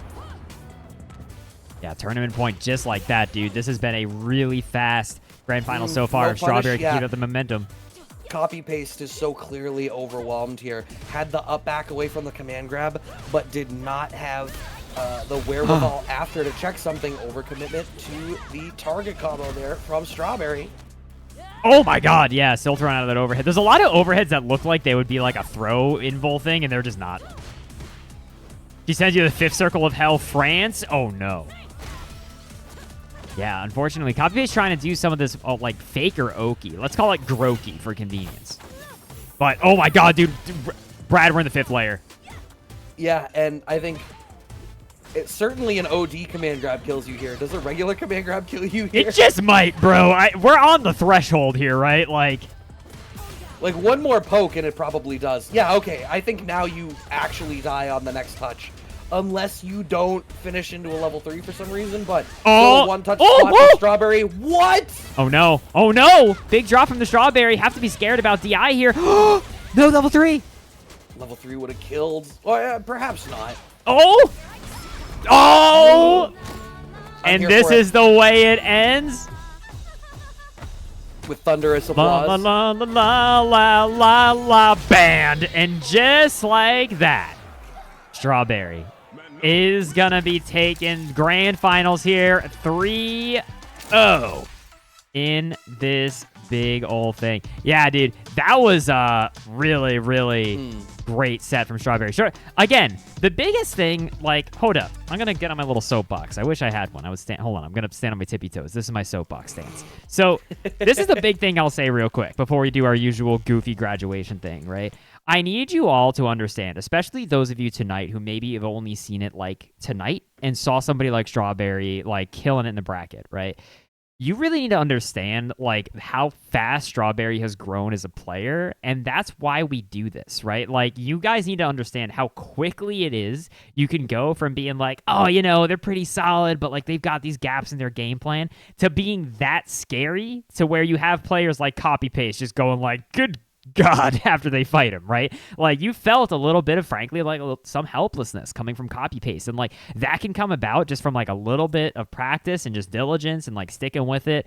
You can do anything, kids. That's it. That's the soapbox speech, Brad. But we are gonna really quick. We're gonna do the whole thing. We gotta say big ol' congratulations to our number 2 spot tonight. Copy Paste, the Slayer of the Slayer of Madrogo, in this bracket, the only one to take games off of him. But you were playing really, really great tonight, Copy Paste. I really got no feedback for you. I think you're destined for great things, and I think you'll get there faster than anybody else, because I'll also say you're banned. That's how good you are. Get the hell out of here. You ain't allowed back no more. Second place is too good for me, so we'll see you in the open bracket, which you can find in the tournament chat. I highly encourage y'all to enter that. And meanwhile, in the big first place, Strawberry, who really, I can't stress enough, dude, from like seeing their improvement this quickly, that fast, it is my honor and privilege to say not only are you banned, but also don't fight me, because you scare me and I don't want to deal with it. But no, seriously, thank you all so much for playing tonight, everybody. I will be posting the new bracket as well as a tweet with the results right after this. But before I do, Brad, you have anything you want to say to the gamers here? Anything to plug before I kick you out?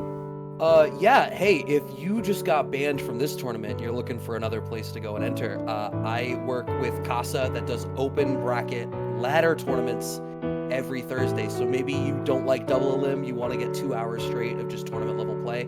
We got that for you with ladder play from 7 to 9 Eastern. So if you check us out on Twitter, you'll be able to see everything there. If you didn't get banned, you're also still welcome to come and play, but you have somewhere to play. But the people that just place top 3 need somewhere to go, so I humbly invite you to our casa. For sure. I will also say, while you're here, because you'll probably get a kick out of this too, everybody, I do know who's going to commentate with us next week for the record. Okay. It is going to be surprise celebrity guest for driving school number 9 will be Butt69, the legendary Fight of Animals and Fantasy Strike gamer, will be commentating with me. For those of you who don't know Butt, by the way, they're unironically awesome. I've met them at many events. They're a huge pillar of the community, and I just wanted to say that more to get Brad's reaction to it. But but I will say, Brad, thank you again so much for being tonight. I'm going to let you go now, gamer. I'll catch you later. All right. Take care, man. Later, dude. Boom. Yeah, it's going to be the big old Butt. I asked him if he could do it today, but he was like, no, I'm busy. But he was going to be here next week. Thank you all again so much for watching. Thank you all for throwing the big bones. I really do appreciate it. Kimono? What's kimono? What did I do? Hold up. We're going to play our usual outro. Yeah, you know, it's been a while since I did an audience participation. We used to do that for the outro, but I kind of stopped doing it. So for this week, everybody, let me think. What are we going to do? For this week, everybody, it's like a whose line is it anyway prompt. So I need you to play along and type in the chat. This week, you are all playing Uno, except you. Oh man, hold on. I haven't done this in a while. Hold on. I'll think of a good one. You are all playing Uno, except you can only speak in the oldest memes that you know. You're all playing Uno, but you can only make references the oldest and worst meme that you can think of. Thank you all again so much for watching. I'll catch you all next time.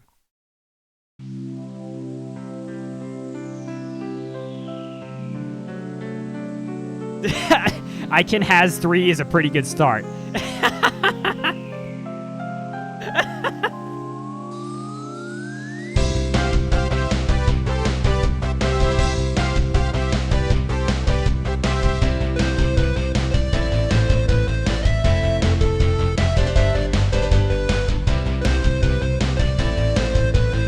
Ermagerd.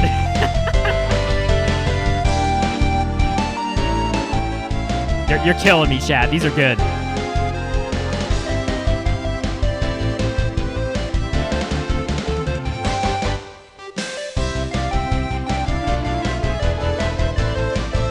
Come on, some other easy ones. Good luck. I'm behind 4,000 dry 4s. Draw 4s.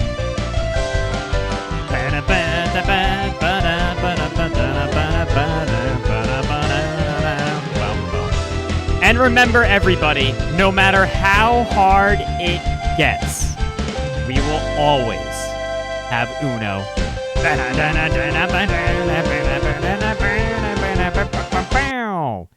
Thank you all so much again for watching. Let's see, where am I throwing y'all?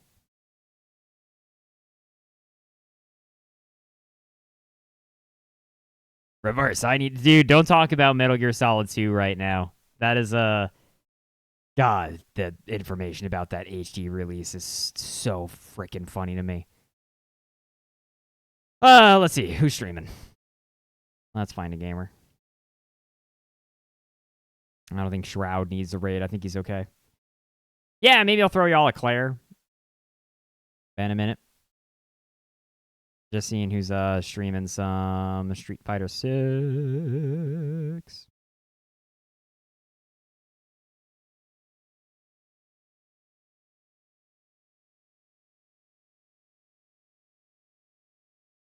Wow, a lot of VTubers playing Street Fighter 6. I don't know how to feel about those.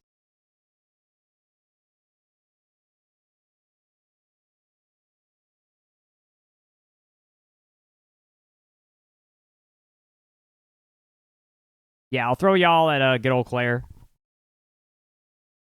Everyone say what's good for me. Thank y'all again so much for watching. I'll have the new bracket up in just a little bit here after I hop off. Thank you very much, gamers. And bye.